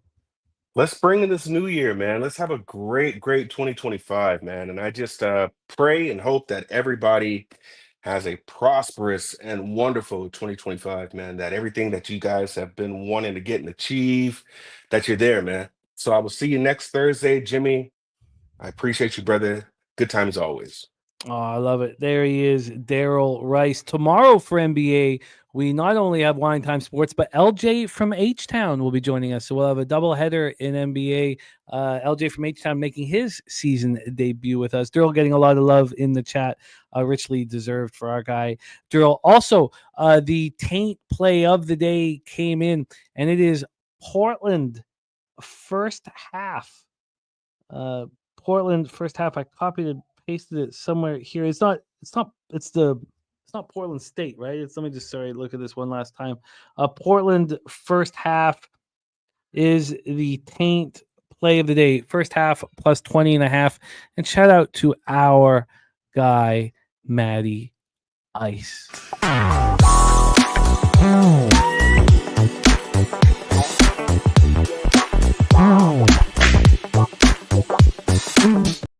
Hey!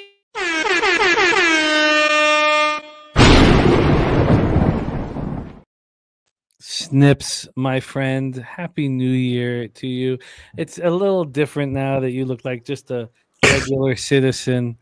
Yeah. Not, I've been getting the opposite reaction of everyone looking at my hair and being in disgust. Everyone's like, "Oh wow, you cut your hair. How nice." Everyone's like kind of pleased to see me. It's quite a difference. I kind of miss it though. Yeah, those were great times, Jose. Great times, my friend. Also, we have to get to work on our video for the confidence pool.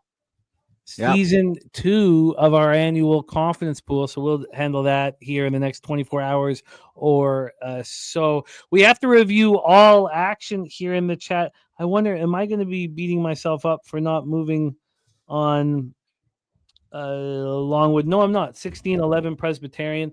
Charleston Southern up 42-37. So good no moves here for me early. I'm excited to be back in business here. Excited. We'll be back here as well tomorrow.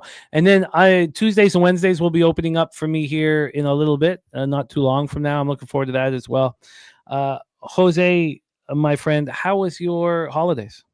I fell asleep before midnight. It was a great time. It was that was my plan though. I don't New Year's just means nothing to me. I went to sleep. It was great. Helga woke me up. Happy New Year's, and I'm right back to bed. It was a great time though. So Carter and Ella outlasted you on New Year's Eve. Yeah, to be expected. Yeah, shout out to Carter and Ella. Shout out to Carter. And I'd like to pitch you a new form of racing here. I've obviously got the horses queued up as well, but I've got a new option for us. Maybe more interesting option here. Let's see it. How about I interest you in food races here, Jimmy? Food races here. There's some sandwiches, it seems like, a soup, a birthday cake, a turkey, it seems like, some pie. So hot dogs are in there, some pancakes. I don't like it. I don't fucking like it. Now, you went through all the hard work. We can do it if you want. But look, food racing, that's what you... Oh, well, Jimmy, we'll find out just who is the fastest food, but I do have the horses even queued Kenny up. Pencan doesn't like it either. I have the horses queued up. Don't you worry. Horses. Come on, we're not, there's $50 on the line, man. We're not just playing pretend. It's not like a... No. I better hear this same fucking thing at Bubba Palooza. We're not playing pretend here.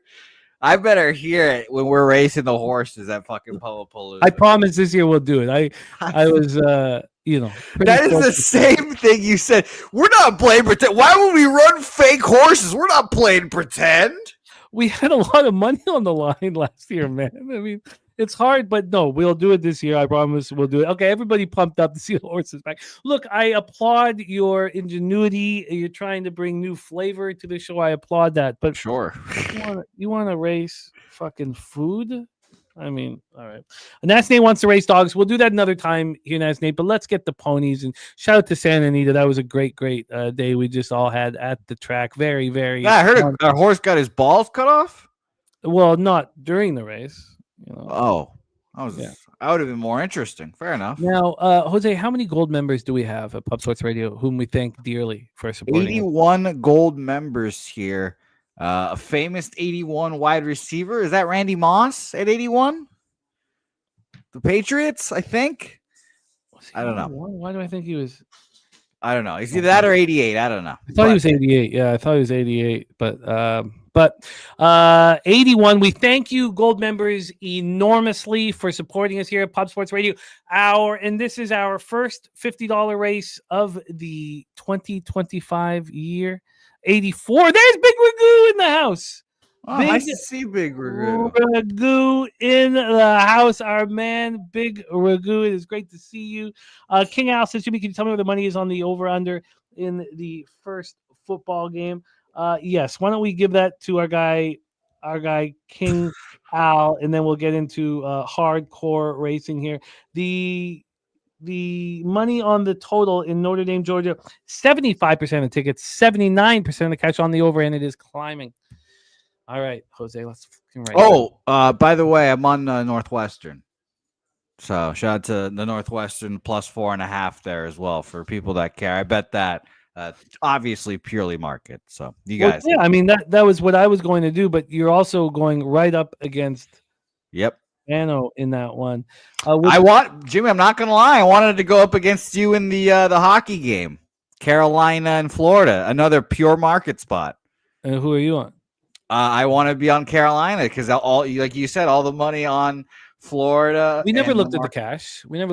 Okay, excuse me. I looked at the cash. Okay. Yeah, I looked at the cash. All the money's on Florida, and then the market's moving towards Carolina. And I was like, okay, that's very interesting. So I have not bet Carolina, but that would have been my hockey play of the day there for sure. Well, I don't know if you've seen me climb out of the. I've been watching. I've seen this. I was going to say I've seen the shovel, but that would be digging yourself out, and you can't do that. Yes, my dad really respected my hatred for that. Yeah, I bet he did. He was like, you know what? That's my son. That's my boy. My son. That's my boy. The first time Carter's gonna be in like first grade, and he's gonna be like, "You can't dig yourself out," and then Jimmy's just tears going to flow down Jimmy's cheeks as a proud father.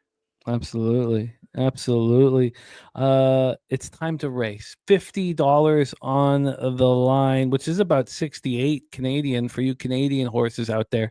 Yeah, and for the Venezuelan ones, that's a lot more in Venezuelan money. You're almost a warlord in Venezuela with that amount of money. And we're off in racing. TJE Burke, Nasty Nate. Oh, look, Jimmy the Bag up there in this top. Helga in the mix here. Helga, who currently is taking down the Christmas tree. Jimmy the Bag in the lead right now. K Wolf. Happy belated birthday to our guy, Teron Morris, as well in the mix there. Our guy, Billy Friedrich, charging up to the lead here. Crystal Craig in here, Jimmy. What's going to happen? I love my fight My fight You've in been my up to the horse. whole race. Right there. Robert McCormick also flying. Bubbarito and now it's Gordon Ninkowski. We're coming down to the wire, and I'm starting to slip. Bubbarito trying to come home with it, but Jimmy the Bag not going away. He's not going away. Big T trying to get home. Here comes Joseph Thompson and Gordon Ninkowski. Ken Wood making a huge move. Here comes Ron Crawford. Ron Crawford flying late and pressing it all. But it is Julian Cesario. Wow. Actor, capper out of Los Angeles, California. Now $50 richer. Ken Wood in second and Zoe Fay in third. Zoe Fay, a wealth of sports information, talking about how, yes, Moss was 81 in New England. Terrell Owens, Tim Brown, Torrey Holt, Art Monk, also 81s here. Terrell Owens was 81, I guess I was thinking of them. What a race. Julian Cesario coming home with it. Jimmy the Bag did fall late. You don't want to be up there early. You don't want to be up there early. You've put up a fight that I've never seen from someone leading that long. It was a while. And I was not quite in the lead, which I thought was going to help me. It was kind of second, third right there, but it's been a long time since. Now imagine if that was a hot, fresh soup racing for your money there instead of I would leave. I would leave. I don't need to watch that shit. All right, let's review action. Jose, stick with me here, my friend. There's Man Bear Pig in the house. Says, I'm still in disbelief how Arizona State lost. Jeff Arp had him on the money line. And who is this? Jeff Arp, our guy. Oh, no, who do they have? Oh, Florida State. Arizona State. Arizona State. Yeah. I had a couple of friends bet Arizona State live, like plus 1,800 money line and stuff. So they were all sweating it out. I could not fucking believe they lost the game after the Texas kicker misses that field goal. I was like, oh, they're cooked. That's it. But yeah, it was very, very sad. He bet it live too. He got plus 2,000. So he was. That's good money right there if you would have gotten it. But yeah, no, that's Cam Scadaboo is going in the Hall of Fame of white running backs now, up there with Toby Gerhart, Christian McCaffrey and company. Yes, no, that's there's not a lot of them. Not a lot. Peyton Hillis, there's the four horsemen right there. In my mind was John Volpe, who was at Stanford, played for the BC Lions. I was about to say, I've never heard of that human in my life. Those are the four stable of white running backs now, guys. Write them down. I had a John Volpe poster from Stanford. Of course. I remember the man who made love to my grandma. He gave it to me. Nice. Yeah. Nice. Yeah. Nice. I've realized that a lot of people had posters when they were young. I was like, oh, it's nice. My Hispanic parents would let me post anything on their walls because that would ruin their walls. I was like, I guess that's why. That's difference there. That's funny. That's very funny. Yeah. Play of the day for Ron Crawford, the Columbus Blue Jackets. Play of the day in NBA for Ron, Brooklyn Nets. Mike Allstott, good call, Nate. Play of the day. That's a fullback, though. Yeah, it is a fullback. Drodzowak says, bet on the Rangers when playing 3 or less games in 10 days. Rangers record since 2023, 20-2. Yes, saturated. A tremendous tale of woe. Yeah, it's saturated. Wait until you see the San Jose graphics tomorrow. We are only 32 minutes away from our Cappers contest show as well. Let's review all action because I've got this is another point where we've gone so long. I don't know if I can get all my action in, but because it takes a sense of calm. You've seen me when I put in action, Jose. You need to be calm. If you're like rushing to get in action, sure, you got to be relaxed. No, I understand. Big Ragu on Notre Dame first half minus half plus 105. The under 45.5 says all the first round bye teams are being annihilated in the first half. Wow.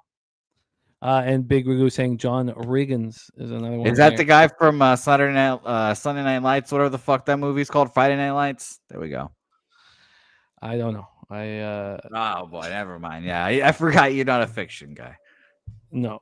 Even though that book was pretty good, but let's review action here. Bobano on the Florida Panthers here. You've seen my NHL tighten up here. I surprised 11-1 run I'm on that you want to fade my action, Jose. I definitely did want to, but I didn't. That's the best part. I did fade Bobano. That's the difference there. Yeah. See, Bobano hitting at 62% in college basketball or whatever it is. Yeah. I had to pick my battles.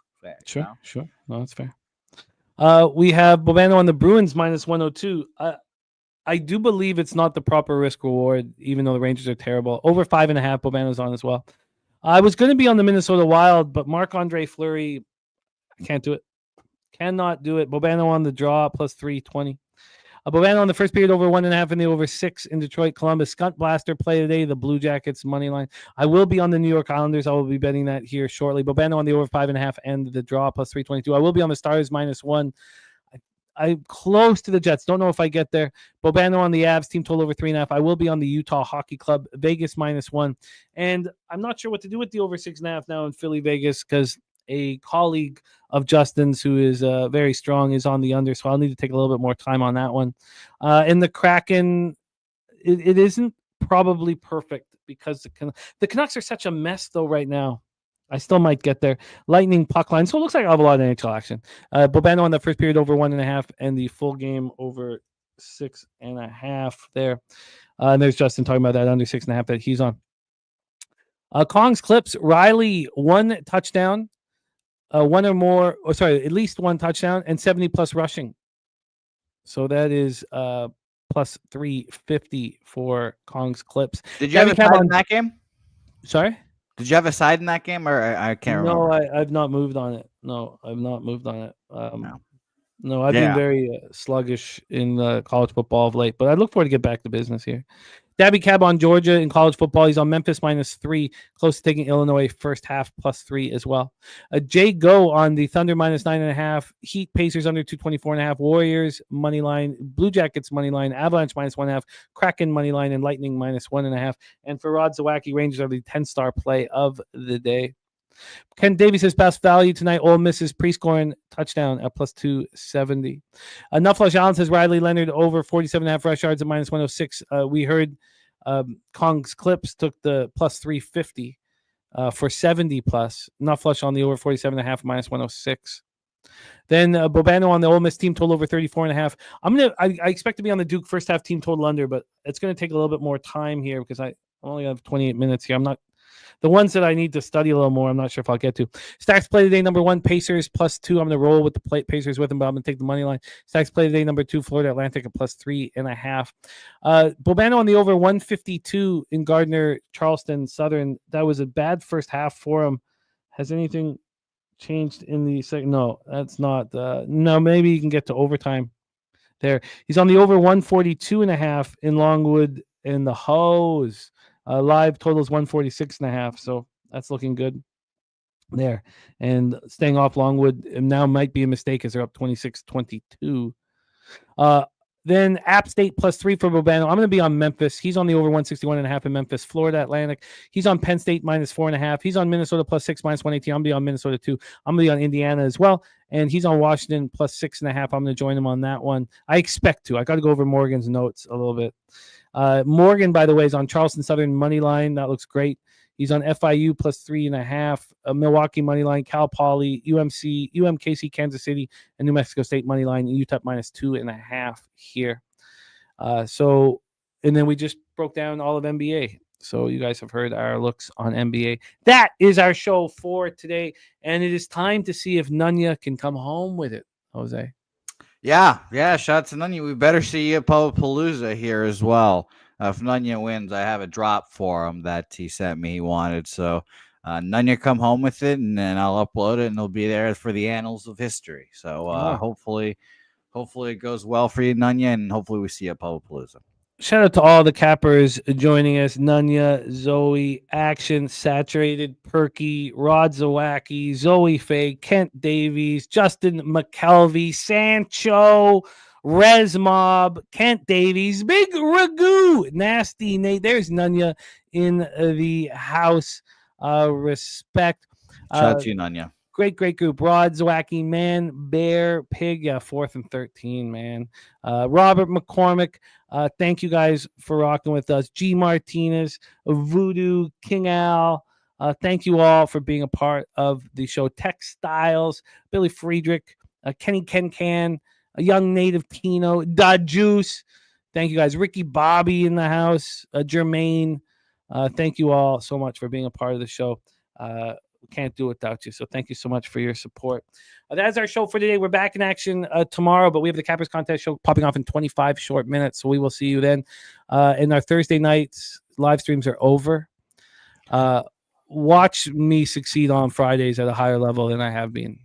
That's going to be funny. It's going to be funny. I'm sure now that nice little weight off your shoulders a bit, but it's nice to and by the way, obviously you've been dominating the boards and then betting when you've had less shows to do, so it's it also helpful. makes sense. That also makes sense. It took years and years to let go a little bit. Try to let go a little bit. Shout out to Swiggy. NFL Cappers Contest Week 18 is live, and don't forget our second annual confidence pool will be popping up here shortly.